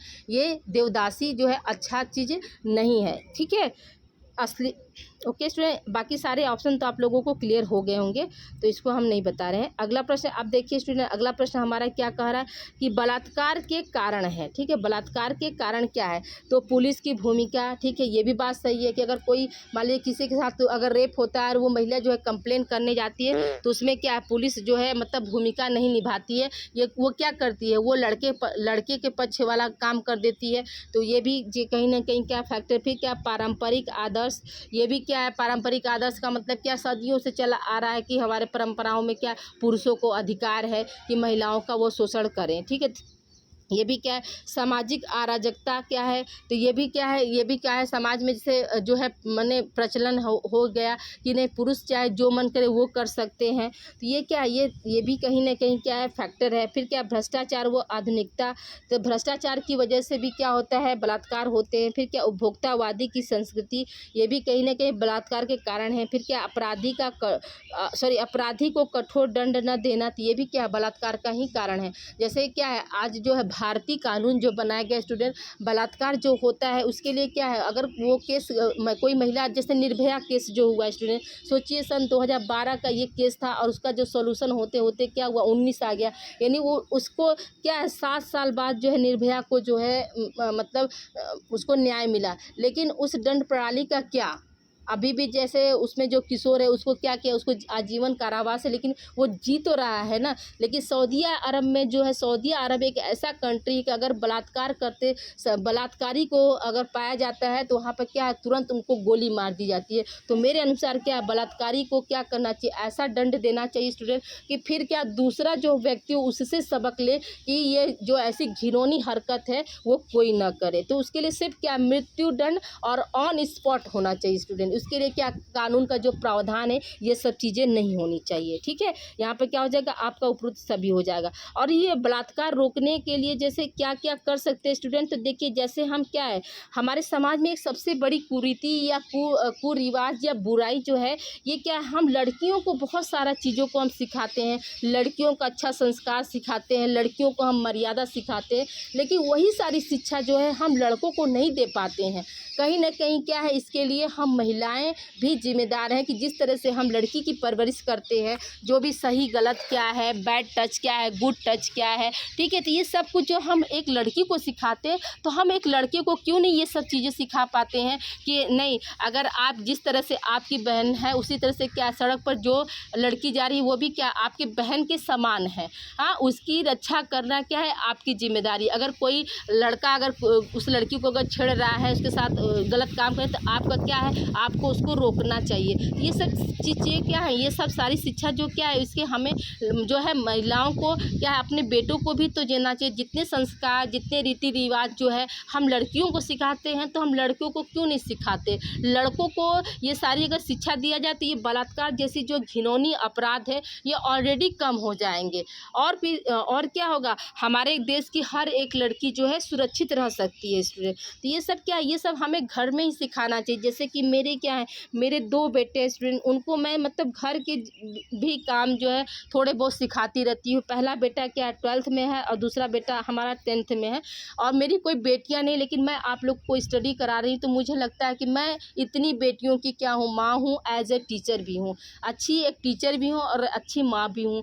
जिस तरह से आप लोगों को हर चीज़ मैं प्रोवाइड करती हूँ, आप लोगों को जैसे बीच बीच में व्यवहारिक ज्ञान देना, तो इसी तरह से क्या मैं अपने बच्चों को भी ट्रीट करती हूँ, उनको खाना बनाना भी थोड़ा बहुत सिखाती हूँ, उनको जैसे बर्तन कैसे धुलना, ये भी मतलब हर एक काम, घर के हर एक काम जो एक लड़की को सिखाया जाता है, मैं वो हर एक काम क्या अपने बेटों को भी सिखाती हूँ कि आने वाली परिस्थितियों में क्या, अगर आपका लाइफ पार्टनर की तबीयत खराब हो जाए तो आप क्या उसकी हेल्प कर सको, ठीक है। फिर क्या है, दूसरी चीज़ क्या है, अगर गांव घर में अगर कभी कोई गलत काम हो रहा है, सड़क पर आते जाते किसी लड़की के साथ अगर कोई गलत दुर्व्यवहार कर रहा है, तो आप उसका ऑब्जेक्शन करिए, क्योंकि ये आपका जो है भारतीय नागरिक होने का जो है पहला जो है उत्तरदायित्व है। तो अगर आप इस तरह से, अगर हर माँ जो है अपने बच्चे को, अपने लड़कों को इस तरह से ट्रीट करे, इस तरह से शिक्षा दे, तो बलात्कार तो अपने आप ही मतलब जैसे रुकेंगे तो नहीं, लेकिन उसमें क्या होगी, कमी आएगी। और धीरे धीरे क्या होगा, जैसे जैसे शिक्षा का जो है प्रचार प्रसार बढ़ता जाएगा और मैंने बलात्कार के बारे में लड़के और लड़कियां दोनों जान जाएंगे अच्छे तरीके से, तो ये अपने आप एक समय आएगा कि ये ख़त्म होने की जो है चांसेस 101% बनती हैं। तो देखिए यहाँ पे क्या क्वेश्चन आपका पूछ रहा है स्टूडेंट, आइए अब हम क्वेश्चन की तरफ चलते हैं कि बलात्कार के रोकथाम हेतु सुझाव क्या है। पहला ऑप्शन क्या है, पुलिस और न्याय व्यवस्था में सुधार, ये बात भी सही है। फिर क्या, खर्चीली एवं विलंबकारी न्याय व्यवस्था, तो ये नहीं होनी चाहिए। फिर क्या है आपका, सामाजिक दृष्टिकोण में परिवर्तन, ये होना चाहिए। मानसिकता में परिवर्तन परिवर्तन, यानी लड़का है लड़की है, कोई भी लड़की अगर जा रही है तो वो क्या है, हमारी बहू बेटी बहन के समान है, ये मानसिकता अगर रखा जाए तो बलात्कार अपने आप ही ख़त्म हो जाएगा। फिर क्या है, सुरक्षा की भावना, यानी हर लड़कियों को क्या है सुरक्षित करना हर एक नागरिक का जो है धर्म है, इसका अगर सब पालन करने लगे तो ये भी जो है कम। फिर क्या है, मीडिया की भूमिका, अगर कभी किसी के साथ बलात्कार होता है तो मीडिया को क्या है उस बलात्कारी से संबंधित जितने भी जानकारी है और वो बलात्कार क्यों किया, ये सब कुछ क्या है मीडिया का से हम क्या कर सकते हैं, उस ये बलात्कार को रोका जा सकता है। इसलिए क्योंकि क्या है, उस व्यक्ति को अगर आप पूरे अच्छे से दिखाएंगे मीडिया में तो क्या पूरे देश के हर कोने तक पहुंचेगा, और उसको जो सज़ा हुई उसको भी आप मीडिया दिखाए तो ये क्या हर कोने तक पहुंचेगा, जिससे देश के हर कोने तक ये पहुंचेगा, जिससे क्या होगा, बलात्कार को रोका जा सकता है। फिर क्या, कठोरता सज़ा, यानी कठोर से कठोर जो हो उसको सज़ा दी जाए, ये भी क्या है आपका बलात्कार को रोकने के लिए काफ़ी है। इसलिए यहाँ पर क्या हो जाएगा, आपका उपरोक्त सभी हो जाएगा। अगले प्रश्न की ओर चलते हैं स्टूडेंट, समान वेतन अधिनियम कब लाया गया, यानी समान कार्य समान वेतन, यानी जैसे कि कोई भी महिला या पुरुष जो है अगर कार्य कर रही है, महिला जो है पुरुष के समान कार्य कर रही है तो उसके वेतन को समान मिले, मतलब अगर उस 50 रुपया पुरुष को मिल रहा है तो 50 रुपया ही क्या हो महिला को भी मिले। तो यह जो अधिनियम कब लाया गया, क्वेश्चन आपका ये पूछ रहा है। पहला ऑप्शन क्या है, 1976, 1977, 1978, 1989 स्टूडेंट। तो यहाँ पे क्या हो जाएगा आपका, देखिए पहला ऑप्शन सही हो जाएगा 1976 ईस्वी में समान वेतन समान कार्य समान वेतन का अधिनियम जो है लाया गया था। ठीक है, अगले प्रश्न की ओर चलते हैं स्टूडेंट। अगला प्रश्न हमारा क्या कह रहा है कि बाल विवाह अधिनियम कब लाया गया। ठीक है, बाल विवाह अधिनियम कब लाया गया, 1978, 1989, 1990, 1981। तो याद रखिएगा स्टूडेंट कब लाया गया था, 1978 ईस्वी में लाया गया था। ठीक है, अगले प्रश्न की ओर चलते हैं स्टूडेंट। अगला प्रश्न हमारा क्या कह रहा है, देखिए महिलाओं में अश्लील चित्रण अधिनियम कब बनाया गया, महिलाओं का अश्लील चित्रण अधिनियम कब बनाया गया। यानी बहुत से लोग क्या करते थे, महिलाओं का अश्लील चित्रण बनाते थे, फोटोग्राफी करते थे। ये जो है अधिनियम जो है कब लाया गया, वीडियो रिकॉर्डिंग करना, जैसे कोई महिला नहा रही है तो उसका क्या कर रहे हैं, वीडियो रिकॉर्डिंग कर रहे हैं। हाँ, उसका मतलब जो है कपड़े बदल लिए तो उसका वीडियो रिकॉर्डिंग कर रही थी। ये सब चीज़ें क्या है, ये अश्लील चित्रण ही है ना। तो ये इसको रोकने के लिए कब अधिनियम बनाया गया, तो स्टूडेंट याद रखिएगा कि दिसंबर 1986 ईस्वी में जो है इसको बनाया गया। अगले प्रश्न की ओर चलते हैं स्टूडेंट। अगला प्रश्न हमारा क्या कह रहा है कि सती प्रथा, ठीक है, सती प्रथा निवारण अधिनियम कब पारित हुआ। सती प्रथा निवारण, यानी पहले क्या था, पहले जो था पति के साथ क्या किया जाता था, पत्नी को भी जिंदा जला दिया जाता था। इसी को हम क्या बोलते हैं, सती प्रथा। ठीक है, तो ये जो है कब लाया गया, इससे सती प्रथा को मतलब रोका कब गया, किस सन में और किस अधिनियम के तहत। तो याद रखिएगा स्टूडेंट आपका दिसंबर 1987 में यह अधिनियम जो है बना सती प्रथा को रोकने के लिए। ठीक है, अगले प्रश्न की ओर चलते हैं स्टूडेंट। अगला प्रश्न हमारा क्या कह रहा है कि औरतों की स्थिति में सुधार लिए बिना होगा। स्टूडेंट एक मिनट, यहाँ पर गलती है, औरतों की स्थिति में सुधार लिए बिना या किए बिना, दोनों हो सकता है, लिए या किए बिना कल्याण संभव नहीं है। औरतों की स्थिति में सुधार लिए बिना कल्याण संभव नहीं है, यह कथन किसका है स्टूडेंट। तो पहला ऑप्शन क्या है, स्वामी विवेकानंद, महात्मा गांधी, राजा राम मोहन राय। तो याद रखिएगा कि औरतों की स्थिति में सुधार किए बिना जो है कल्याण संभव नहीं है। तो ये किसका कथन है, स्वामी विवेकानंद जी हैं। स्वामी विवेकानंद जी एक ऐसे मतलब व्यक्तित्व वाले जो है विद्वान थे स्टूडेंट कि उन्होंने महिलाओं के लिए मतलब बहुत सारे मतलब उन्होंने जो है बातें कही। जैसे उन्होंने क्या कहा, उन्होंने विदेश में एक कॉन्फ्रेंस था स्टूडेंट, वहाँ पे क्या था, सॉरी विदेश नहीं, अपने भारत में ही कॉन्फ्रेंस था और वहाँ पे जो है विदेश से माने प्रधानमंत्री, राष्ट्रपति, मतलब बड़े बड़े लोग जो आए थे। तो यहाँ पर क्या था, यहाँ पर उन्होंने महिलाओं से हाथ मिलाने की कोशिश की। तो यहाँ पर अंग्रेज़ों ने ये कहा कि यहाँ भारत की महिलाएं हाथ क्यों नहीं मिलाती, बड़े बड़े बिजनेसमैन होने के बाद भी यहाँ की महिलाएं क्या है, शेक हैंड नहीं करती, हाथ नहीं मिलाती है। इसके पीछे क्या कारण है, तो उन्होंने क्या जो है विवेकानंद जी ने क्या कहा कि उन्होंने ये कहा कि जो हमारे भारत देश की महिलाएं हैं वो क्या है, महारानी है। तो महारानी से कभी भी क्या होता है, हाथ नहीं मिलाया जाता, उनको झुक कर प्रणाम किया जाता है। तो देखिए उन्होंने क्या बताया कि मतलब हमें क्या है, लक्ष्मी महारानी के जो है दर्जा दे दिया कि हमारे देश की जो महिलाएं हैं वो लक्ष्मी के समान है, रानी के समान है। और रानी से क्या है, कभी हाथ नहीं मिलाते हैं। तो वो चाहते थे कि जो महिला है वो क्या है, पुरुषों के समान शिक्षित हो, उनको पढ़ने लिखने का मौका दिया जाए, तभी क्या हो, देश जो है हमारा विकास कर सकता है। तो ये याद रखिएगा कि जो है उन्होंने उन्हीं का ये कथन है कि औरतों की स्थिति में सुधार लाए बिना या किए बिना जो है कल्याण संभव नहीं है। तो ये जो है आपका स्वामी विवेकानंद जी का कथन था। ठीक है, अगले प्रश्न की ओर चलते हैं स्टूडेंट। अगला प्रश्न हमारा क्या कह रहा है, महिला सशक्तिकरण अधिनियम महिला सशक्तिकरण अधिनियम कब आया? तो पहला ऑप्शन क्या, 2001, 2002, 2003, 2004। याद रखिएगा कि महिला सशक्तिकरण जो है अधिनियम 2001 में आया स्टूडेंट। ठीक है, अगले प्रश्न की ओर चलते हैं स्टूडेंट। अगला प्रश्न हमारा क्या है कि महिला सशक्तिकरण की शुरुआत कब हुई? इसी तरह से क्वेश्चन ऐसे भी पूछ सकता है। तो याद रखिएगा कि महिला सशक्तिकरण की शुरुआत जो है आपका वर्ष 2001 में हुई। ठीक है, अगले प्रश्न की ओर चलते हैं स्टूडेंट। अगला प्रश्न हमारा क्या कह रहा है कि भारत में प्रथम महिला सशक्तिकरण किसने शुरू किया? पहला ऑप्शन क्या है स्टूडेंट आपका, सरोजिनी नायडू। दूसरा ऑप्शन है सावित्रीबाई फुले 1948 में शुरू की, 1848 में, कस्तूरबा बाई, और इनमें से कोई नहीं। तो याद रखिएगा स्टूडेंट आपका क्या हो जाएगा कि भारत में प्रथम महिला सशक्तिकरण जो किसके द्वारा शुरू किया गया था? तो सावित्रीबाई फुले के द्वारा शुरू किया गया था। और 1848 ईस्वी में इन्होंने क्या किया था, इन्होंने बहुत सारे जो है एजुकेशन के लिए स्कूल खोला और महिलाओं को जो है शिक्षित करने के लिए जो है मतलब बहुत ज़्यादा प्रयास इन्होंने किया। आज अगर महिला यानी मैं अगर शिक्षित हूँ, आप अगर शिक्षित हैं, तो याद रखिए कि ये इसमें किसका योगदान सबसे बड़ा है? तो सावित्रीबाई फुले का योगदान जो है सबसे बड़ा है स्टूडेंट। ठीक है, अगले प्रश्न की ओर चलते हैं स्टूडेंट। अगला प्रश्न हमारा क्या कर रहा है, महिला सशक्तिकरण के कुल कितने आयाम हैं? ठीक है, पहला ऑप्शन क्या है आपका 3, दूसरा 5, तीसरा 4, चौथा 6। तो स्टूडेंट याद रखिएगा कि महिला सशक्तिकरण के कुल कितने आयाम हैं? तो याद रखिएगा कि 3 आयाम है। ठीक है, अगले प्रश्न की ओर चलते हैं स्टूडेंट। अगला प्रश्न हमारा क्या कर रहा है, महिला सशक्तिकरण के आयाम है। पहला ऑप्शन क्या है, शिक्षा। दूसरा ऑप्शन है आर्थिक स्वावलंबन। तीसरा ऑप्शन है सत्ता में भागीदारी। चौथा ऑप्शन है उपरोक्त सभी। तो हम क्या बताएंगे स्टूडेंट, उपरोक्त सभी जो है ये आपके 3 आयाम कौन कौन से? तो शिक्षा है, आर्थिक स्वावलंबन है और सत्ता में भागीदारी है। किसका? महिला सशक्तिकरण के 3 आयाम। ठीक है, शिक्षा है, क्या, आर्थिक स्वावलंबन, सत्ता में भागीदारी, इसलिए यहाँ पर क्या हो जाएगा आपका उपरोक्त सभी हो जाएगा।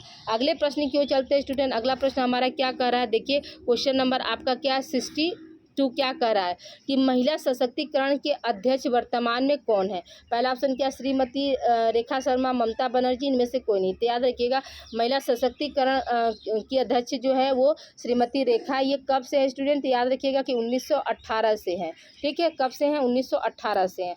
अगले प्रश्न की ओर चलते हैं स्टूडेंट। अगला प्रश्न हमारा क्या कर रहा है कि राष्ट्रीय महिला दिवस कब मनाया जाता है? स्टूडेंट देखिए स्टूडेंट आपका एक होता है क्वेश्चन आपका ऐसा आ जाएगा अंतर्राष्ट्रीय महिला, यहाँ पर राष्ट्रीय की जगह पर क्या अंतर्राष्ट्रीय महिला जोड़ देगा।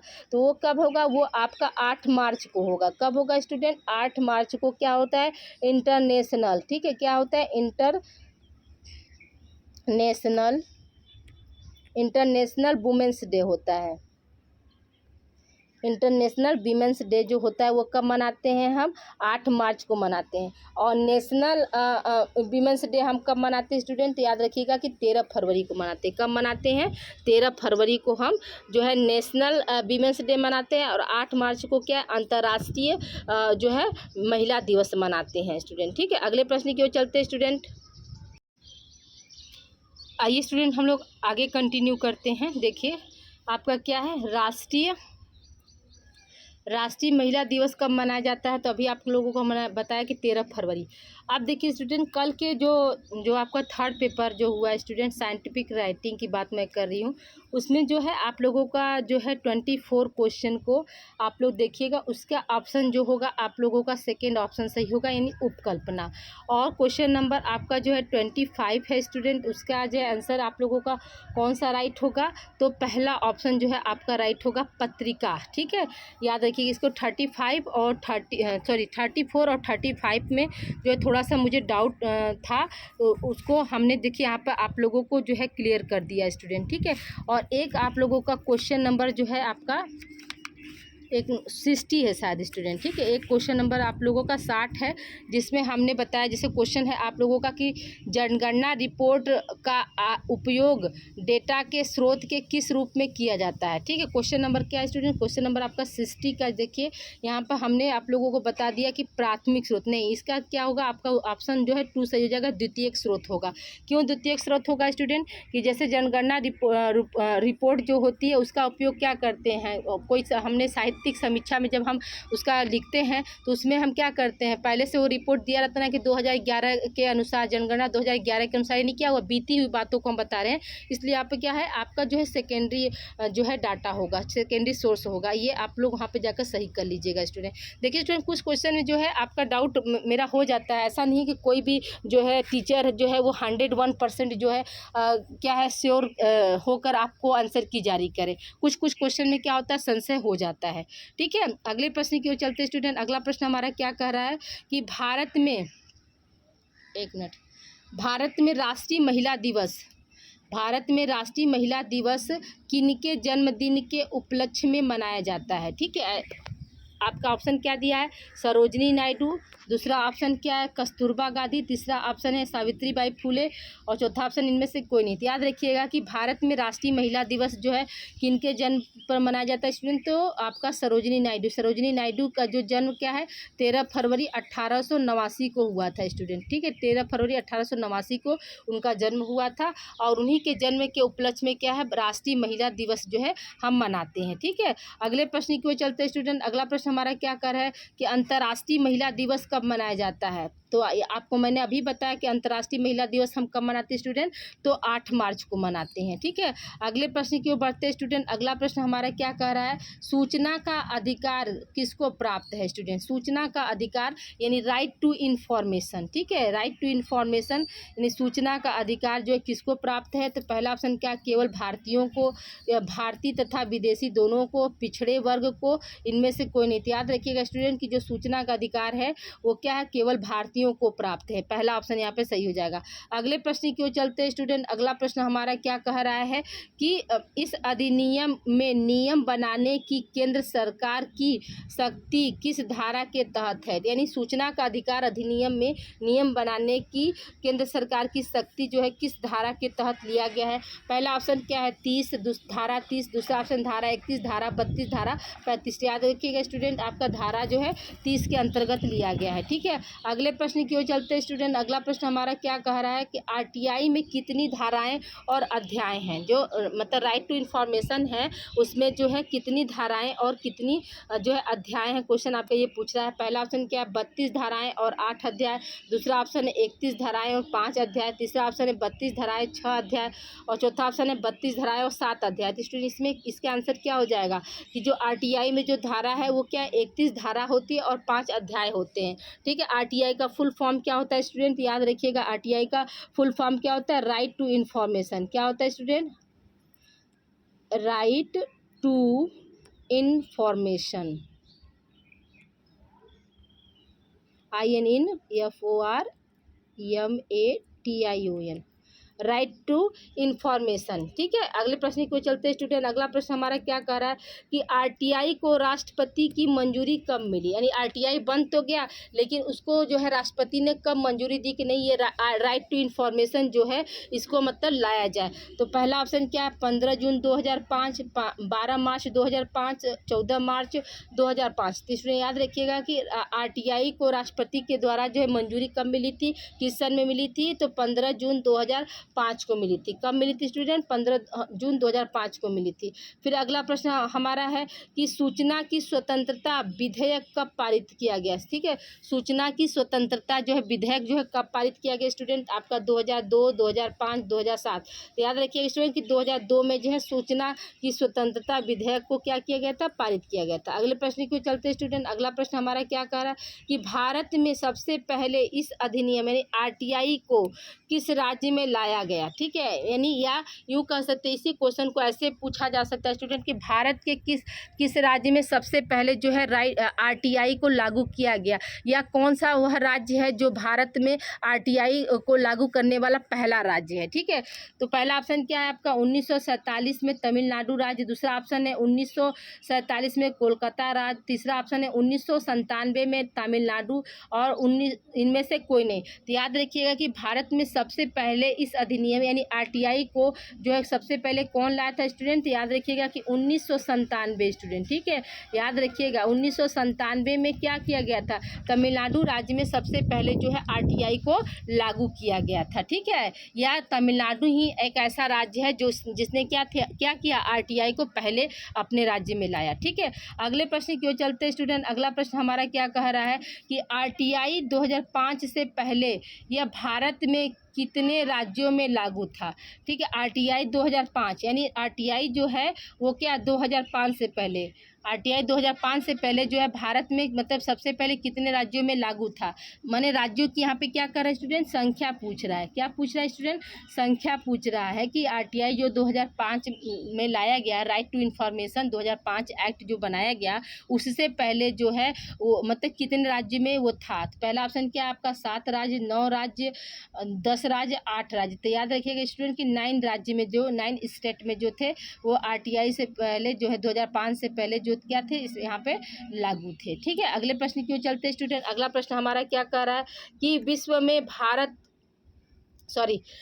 में सर्वप्रथम किस देश में सूचना का अधिकार कानून लागू किया गया, ठीक है। यानी पूरे देश में जो है सबसे पहले जो है किस देश में सूचना का अधिकार यानी राइट टू इन्फॉर्मेशन जो है कानून बनाया गया, क्वेश्चन आपका ये पूछ रहा है। पहला ऑप्शन क्या है डेनमार्क, दूसरा ऑप्शन है स्वीडन, तीसरा ऑप्शन है अमेरिका, चौथा ऑप्शन है बांग्लादेश। तो यहाँ पे क्या हो जाएगा स्टूडेंट, स्वीडन जो है ऐसा देश है जो कि क्या सबसे पहले जो है आरटीआई लाने वाला जो है देश यही है, आरटीआई के तहत कानून बनाने वाला भी देश यही है, ठीक है। अगले प्रश्न की ओर चलते हैं स्टूडेंट। अगला प्रश्न हमारा क्या कह रहा है कि किस देश में मुफ्त और तत्काल सूचना का प्रावधान है। मुफ्त मतलब फ्री में, मुफ्त का मतलब क्या स्टूडेंट की फ्री में, यानी इसके लिए क्या है कोई भी अर्थदंड या पैसा जो है आपका अर्थ जो है कोई पैसा कोई ये सब चीज़ें जो है नहीं देना है। तो ऐसा कौन सा देश है जहाँ पर क्या सूचना के लिए जो है मतलब तत्काल यानी तुरंत जैसे मिले, ये कौन सा देश में प्रावधान है। तो पहला ऑप्शन क्या है स्वीडन है, अमेरिका है, ऑस्ट्रेलिया है, चीन है। तो याद रखिएगा स्टूडेंट इसका आंसर क्या हो जाएगा स्वीडन हो जाएगा। अगले प्रश्न की ओर चलते हैं स्टूडेंट। अगला प्रश्न हमारा क्या कह रहा है विश्व में कितने देश में आरटीआई लागू है। पहला ऑप्शन क्या है स्टूडेंट आपका 80 देश में, 90 देश में, 102 और यहाँ पे इनको याद रखिएगा कि 80 देशों में क्या आरटीआई जो है लागू है, ठीक है। अगला प्रश्न हमारा क्या कह रहा है स्टूडेंट, अगला प्रश्न है आपका कि सूचना के अधिकार अधिनियम, ठीक है, सूचना के अधिकार अधिनियम के उद्देश्य में क्या सही नहीं है। नहीं शब्द पर विशेष ध्यान दीजिएगा स्टूडेंट। पहला क्या है भ्रष्टाचार को रोकना, तो ये तो शामिल है, ये है आरटीआई में। फिर क्या सरकार को दक्ष प्रचालन सुनिश्चित करना, ये भी है आपका। फिर क्या है लोकतंत्रात्मक आदर्श की संप्रभुता को बनाए रखना, ये भी है। और क्या नहीं स्टूडेंट, तो जीवन स्तर को ऊपर उठाने वाला जो है आपका ये उद्देश्य नहीं है। यहाँ पर आपका चौथा ऑप्शन सही हो जाएगा। अगले प्रश्न की ओर चलते स्टूडेंट। अगला प्रश्न हमारा क्या कह रहा है आरटीआई 2005 के तहत नागरिकों को किस विषय में जानकारी उपलब्ध नहीं कराई जा सकती है, ठीक है। यानी जो आरटीआई 2005 बना राइट टू इन्फॉर्मेशन 2005 के तहत जो है नागरिकों को किस विषय में जो है जानकारी नहीं दी जा सकती है। पहला ऑप्शन क्या है खुफिया एजेंसी और सुरक्षा एजेंसी, दूसरा ऑप्शन उच्च न्यायालय, तीसरा ऑप्शन उच्चतम न्यायालय और चौथा ऑप्शन इनमें से कोई नहीं। तो याद रखिएगा स्टूडेंट कि आरटीआई 2005 के तहत जो है खुफिया एजेंसी और सुरक्षा एजेंसी के बारे में जो है किसी भी व्यक्ति को जो है जानकारी नहीं दी जा सकती है, ठीक है। अगले प्रश्न की ओर चलते हैं स्टूडेंट। अगला प्रश्न हमारा क्या कह रहा है आरटीआई के तहत आवेदक प्राप्त नहीं कर सकते हैं। यानी आवेदक का मतलब क्या हुआ कि हम और आप, अगर मान लीजिए कोई भी आरटीआई अगर हम और आप डाल रहे हैं तो हमको कौन सी जो है जानकारी जो है नहीं मिल सकती है, क्वेश्चन आपका ये पूछ रहा है। पहला ऑप्शन क्या है सरकारी निर्णयों की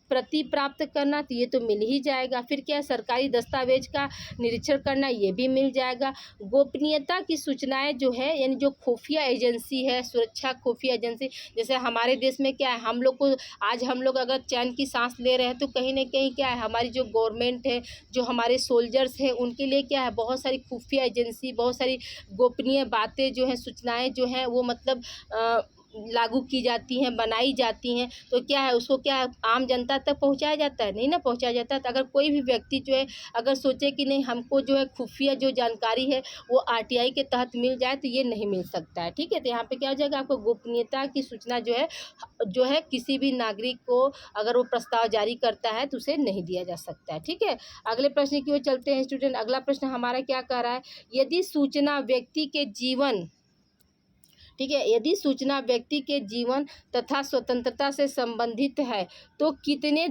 समय के भीतर निस्तारण होगा। ठीक है, अगर कोई व्यक्ति जो है आरटीआई के तहत अपने लिए, जैसे मान के चलिए मैंने कॉलेज ड्रॉप कर दिया और मुझे वहाँ से क्या है जो है इस्तीफा वाला पेपर नहीं मिला, ठीक है, तो उसके लिए मैं क्या कर सकती हूँ, उसके लिए मैं आरटीआई डालकर मतलब अपना जो इस्तीफा मांग सकती हूँ कि नहीं मुझे आप अपने कॉलेज से क्या है कार्यभार मुक्त करें। तो ये क्या है, मैं आरटीआई यानी व्यक्तिगत मैं मांग सकती हूँ। तो इसके लिए जो है वो सूचना जो है हमें कब मिल सकता है, कितने दिन के भीतर जो है हमें मिल सकता है कि नहीं आपका जो है आपने जो भी जो इस्तीफा दिया है, रिजाइन लेटर दिया है, उस पर जो है कार्रवाई हो गया है और आपको जो है वहाँ से उस कॉलेज से क्या है कार्यमुक्त कर दिया गया है। तो ये इसकी सूचना जो है कितने दिनों में मिल सकती है स्टूडेंट, याद रखिएगा कि 30 दिन के अंदर आपको ये इसकी सूचना जो है आरटीआई के तहत क्या हो जाएगा, मिल जाएगा। ठीक है, यानी आपकी जो समस्या है उसका समाधान हो जाएगा। ठीक है, अगले प्रश्न की ओर चलते हैं स्टूडेंट। अगला प्रश्न हमारा क्या कह रहा है कि सूचना न देने पर, ठीक है, एक मिनट, सूचना न देने पर संबंधित अधिकारी पर कितनी राशि का दंड निर्धारित है, यानी कितना पैसा, कितना रुपया जो है उस अधिकारी को देना पड़ेगा अगर आपने आरटीआई डाला है और वो अधिकारी क्या है उस पर कार्य नहीं किया है, तो उसको कितना जो है दंड देना पड़ेगा, कितना अर्थदंड लगेगा, ये क्वेश्चन आपका पूछा है। तो क्या 350 प्रतिदिन, 250 प्रतिदिन, 380 प्रतिदिन, 480 प्रतिदिन, यानी 380 रुपये प्रतिदिन, 250 रुपये प्रतिदिन, 380 प्रतिदिन, 350 प्रतिदिन या 400 प्रतिदिन। याद रखिएगा स्टूडेंट, यहाँ पे क्या हो जाएगा, तो उस अधिकारी को जो मतलब आपका जो सूचना है उस पर वो कार्रवाई नहीं कर रहा, तो उसको क्या है एक दिन में उसको क्या है 250 रुपये का आर्थिक दंड लगेगा। और वो जितना दिन अगर लेट करता जाता है, ठीक है, अगर वो 10 दिन लेट करता है तो उसको क्या हो जाएगा, यही 250 से क्या हो जाएगा 2500 रुपये जो है उसको जो है माने अर्थदंड लगेगा, यानी पर डे क्या है 250 रुपया जो है एक दिन का उसका अर्थदंड है। ठीक है, अगले प्रश्न की ओर चलते हैं स्टूडेंट। अगला प्रश्न हमारा क्या कह रहा है, क्वेश्चन नंबर 82 देखिए, अगर सूचना का संबंध मानवाधिकार से है तो कितने दिन के भीतर सूचना दी जाती है।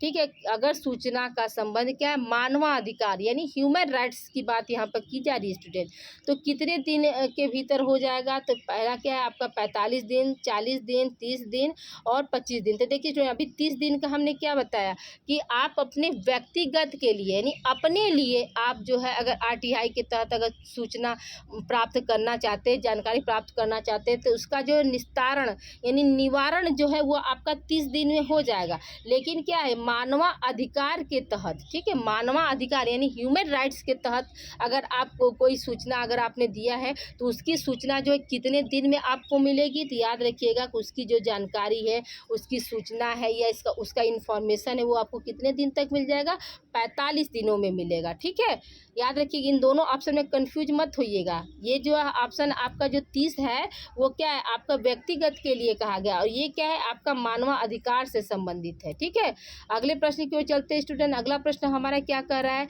सूचना प्रतिलिपि प्राप्त करने के लिए कितने रुपए की राशि देनी पड़ती है।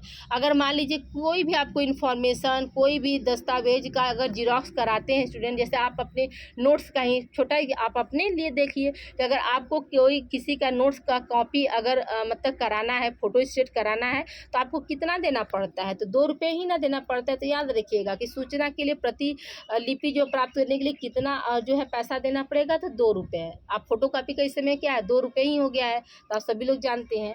तो यहाँ पे क्या हो जाएगा, 2 रुपये हो जाएगा स्टूडेंट। ठीक है, अगले प्रश्न की ओर चलते हैं स्टूडेंट। अगला प्रश्न हमारा क्या कह रहा है कि किस प्रकार के व्यक्ति सूचना मुफ्त में प्राप्त कर सकते हैं। यानी ऐसा कौन सा व्यक्ति है जिसे क्या है, मुफ्त में सूचना मिल जाए, यानी उसके लिए क्या है, कोई भी मतलब पैसा न देना पड़े, कोई अर्थ नहीं देना पड़े, कोई इनकम नहीं देना पड़े। क्वेश्चन आपका ये पूछ रहा है। पहला ऑप्शन क्या है, पिछड़ा वर्ग, दूसरा ऑप्शन है गरीबी रेखा से नीचे रहने वाले व्यक्ति। तो याद रखिएगा यहाँ पे क्या हो जाएगा आपका, गरीबी रेखा से नीचे रहने वाले व्यक्ति को क्या है, राइट टू इन्फॉर्मेशन के तहत उसको 1 रुपया भी नहीं देना पड़ेगा। ठीक है, अगले प्रश्न की ओर चलते हैं स्टूडेंट। अगला प्रश्न आपको क्या कह रहा है कि देखिए वास्तव में तो ऐसा तो होता नहीं है, चाहे वो गरीब हो चाहे अमीर हो, सभी को क्या है, नहीं ऐसे तो घूस के रूप में क्या है, देना ही पड़ता है स्टूडेंट। ठीक है, नियम तो इतने बन जाते हैं, लेकिन क्या उसका पालन सभी कर पाते हैं, नहीं कर पाते हैं ना। अगला प्रश्न क्या है स्टूडेंट कि सूचना का अधिकार अधिनियम आरटीआई के अधीन अभिलेख में क्या सम्मिलित नहीं है। ठीक है, अभिलेख में जो है क्या सम्मिलित नहीं है। पहला ऑप्शन क्या है, फाइल टिप्पणी, दूसरा ऑप्शन है कोई माइक्रोफिल्म, तीसरा ऑप्शन है कोई दस्तावेज, चौथा ऑप्शन इनमें से कोई नहीं। तो याद रखिएगा कि फाइल टिप्पणी जो है आपका आरटीआई के अधीन अभिलेख में शामिल नहीं किया गया। फाइल टिप्पणी का मतलब क्या होता है स्टूडेंट, फाइल टिप्पणी का मतलब होता है विचाराहीन विचार। क्या है आपका, विचाराहीन जो है कोई भी विचार है उसे क्या अभिलेख में जो है शामिल नहीं किया गया, इसी वर्ड को क्या बोलते हैं, फाइल टिप्पणी बोलते हैं। ठीक है, आप अगले प्रश्न की ओर चलते हैं स्टूडेंट। अगला प्रश्न हमारा क्या कर रहा है, क्वेश्चन नंबर 86 देखिए कि कोई व्यक्ति सूचना प्राप्त करने के लिए भाषा का प्रयोग कर सकता है। ठीक है, यानी कोई व्यक्ति को अगर आरटीआई डालना है तो वो कौन सी भाषा का प्रयोग करेगा। क्वेश्चन आपका ये पूछ रहा है, केवल हिंदी, केवल अंग्रेजी, हिंदी, अंग्रेजी तथा शासकीय भाषा और इनमें से कोई नहीं। तो याद रखिएगा स्टूडेंट, इसका जो है आपका क्या थर्ड ऑप्शन सही हो जाएगा कि हिंदी, अंग्रेजी और शासकीय भाषा का जो है कोई भी व्यक्ति जो है आरटीआई डालने के लिए या सूचना डालने के लिए जो है भाषा जो है प्रयोग कर सकता है। ठीक है, अगले प्रश्न को देखते हैं स्टूडेंट। अगला प्रश्न हमारा क्या कह रहा है, आरटीआई दर्ज कराने का माध्यम कौन सा है। आरटीआई दर्ज कराने का माध्यम कौन सा है। तो हमेशा एक चीज़ हमेशा ध्यान में रखिएगा स्टूडेंट कि जो हमारा आरटीआई होता है, राइट टू इन्फॉर्मेशन होता है, वो हमेशा क्या है आपका लिखित फॉर्म में होगा, कभी भी क्या है मौखिक फॉर्म में नहीं होता है। इसलिए कहा जाता है ना कि मतलब लिखित का जो है आपका प्रमाण होता है स्टूडेंट, लेकिन मौखिक का क्या कोई प्रमाण नहीं होता है। हमारा जबान क्या है, चमड़े की जुबान है, कभी भी फिसल सकती है। या तो आप लोग कहावत सुने ही है कि चमड़े की जुबान है, कभी भी फिसल सकती है। जैसे किसी को अभी मौका पड़ा तो हमने क्या कर दिया कि आपको हाँ हम बिल्कुल मदद करेंगे, और जब मौका नहीं पड़ा अरे हमने ऐसा कब कहा था। ठीक है, तो आप लोग क्या है ये दैनिक जीवन में आप ये सारी चीज़ों को फेस करते होंगे, देखते होंगे। तो इसीलिए कहा जाता है कि कोई भी चीज़ हो क्या हो, लिखित रूप से हो तो उसको क्या है वो प्रमाण के तौर पर रहता है, और उसमें कोई भी आपका किसी भी तरह का हेर फेर नहीं किया जा सकता। तो देखिए आरटीआई जो है हमेशा याद रखिएगा कि लिखित रूप में होता है। तो देखिए यहाँ पर क्या ऑप्शन दिया है आपका, आरटीआई दर्ज करने का माध्यम है लिखित रूप में, इलेक्ट्रॉनिक माध्यम से, मौखिक रूप से, टेलीफोन के माध्यम से, उपरोक्त सभी। स्टूडेंट याद रखिएगा कि अगर ऐसे आ जाएगा तो अब क्या होगा, आप लोगों में से 95% बच्चे क्या करेंगे, फट से जाएंगे और उपरोक्त सभी लगाकर खाली हो जाएंगे। एक उनके दिमाग में ये कुछ बैठा रहता है कि क्या है उपरोक्त सभी ही वाला ही ऑप्शन सही है, जबकि क्या ये ऑप्शन आपका गलत है। देखिए अभी आपको हमने बताया, क्योंकि देखिए ऑप्शन क्यों गलत है इस पर भी आप विचार दीजिए। यहाँ पे एक ऑप्शन क्या आ गया आपका मौखिक रूप आ गया, दूसरा ऑप्शन क्या टेलीफोन के माध्यम से। तो इन दोनों माध्यम से क्या होगा, आरटीआई तो बिल्कुल पड़ेगी नहीं, और इस पे क्या है कार्रवाई भी नहीं हो सकती है। इसलिए क्या आरटीआई जो है आप लोगों का क्या है लिखित रूप से इलेक्ट्रॉनिक माध्यम से भेजा सकते, जैसे आप ईमेल कर सकते हैं, फैक्स कर सकते हैं। ठीक है, इलेक्ट्रॉनिक माध्यम क्या है आपका ईमेल हो गया, फैक्स हो गया, ये सब क्या है सब आपका एक इलेक्ट्रॉनिक माध्यम है। तो यहाँ पे क्या हो जाएगा आपका पहला ऑप्शन सही हो जाएगा मेरे प्यारे बच्चों। ये उपरोक्त सभी वाले में सबका जो आप लोग घोर के पिए हैं उसको अब बिल्कुल मत वो करिए, प्रश्न को भी ध्यान में दीजिए, शब्द को भी ध्यान से पढ़िए। यहाँ पर क्या हो जाएगा, आपका पहला ऑप्शन यहाँ पे सही हो जाएगा। उपरोक्त सभी में इसमें नहीं होगा। क्यों नहीं होगा, इसमें मौखिक है, टेलीफोन है, इसलिए पहला ऑप्शन आपका राइट हो जाएगा। अगले प्रश्न की ओर चलते हैं स्टूडेंट। अगला प्रश्न हमारा क्या है, अगले प्रश्न की ओर चलते हैं। देखिए यहाँ पे क्या है कि राज्य के मुख्य सूचना आयुक्त की नियुक्ति किसके द्वारा की जाती है। राज्य की स्टूडेंट, ठीक है, राज्य की मुख्य सूचना आयुक्त की नियुक्ति जो है किसके द्वारा की जाती है।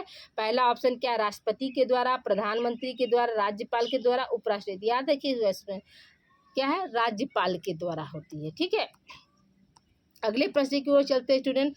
अब देखिए स्टूडेंट, गला भी जो है सूख रहा है, इसलिए क्योंकि जो है आप लोगों का क्लास मुझे लग रहा है 1 घंटे से ज़्यादा, देखिए 1.5 घंटे की क्लास होने वाली है। तो ये आज की क्लास जो है महामैराथन क्लास हो जाएगी स्टूडेंट। और आप लोगों से बस एक ही मतलब हाथ जोड़कर मैं विनती करती हूँ कि कम से कम आज आप इस वीडियो को 5 बार ज़रूर आप लोग देख लीजिएगा, क्योंकि इसमें धारा है, एक्ट है, अधिनियम है, ईयर है। और जब तक आप लोग 5 बार इसको नहीं देखेंगे, चीज़ें क्या होंगी आपको क्लियर नहीं होने वाली है। क्योंकि इसके जो है मार्केट में ना तो आप लोगों का सीरीज है और ना ही आप लोगों का क्या है कोई बुक है।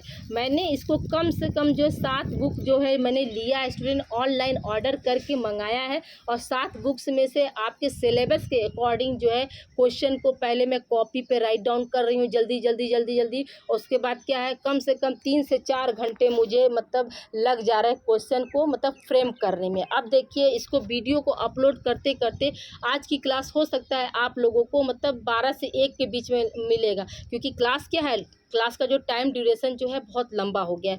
तो ये अपलोडिंग में ही आपका क्या है 2.5 से 3 घंटे का समय जो है ले लेगा। तो देखिए यहाँ पे क्या क्वेश्चन आपका पूछा है स्टूडेंट कि आरटीआई की धारा 19 किससे संबंधित है स्टूडेंट, किससे होगा, ठीक है, किससे संबंधित है। तो पहला ऑप्शन क्या, सूचना प्राप्त करने से, अपील करने से, मुख्य सूचना आयुक्त से, उपरोक्त सभी। याद रखिएगा कि जो आरटीआई की जो धारा है स्टूडेंट, ठीक है, आरटीआई की जो धारा है वो 19, ठीक है, धारा 19 जो है वो किससे संबंधित है। तो याद करिएगा अपील करने से, जैसे हम अपील कर रहे हैं ना उससे से संबंधित है, ठीक है। अगला प्रश्न क्या है, अपील का अभी हम आपसे क्या अपील कर रहे हैं कि आप लोग क्या है इस वीडियो को 5 बार देखिएगा। ये क्या हुआ, अपील हुआ, ठीक है, इसी को अपील करना कहते हैं।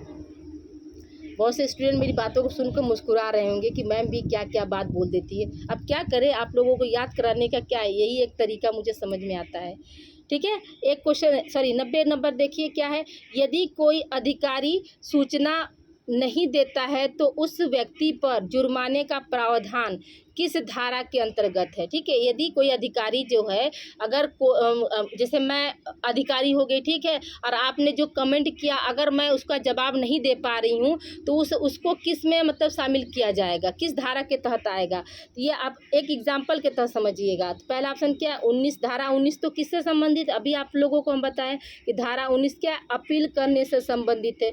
धारा 20, धारा 30, तो याद रखिएगा धारा 20 जो है वो क्या अधिकारी को सूचना नहीं देने पर क्या है इससे संबंधित है, ठीक है। आई होप यहाँ तक आप लोग को क्लियर समझ में आ गया होगा।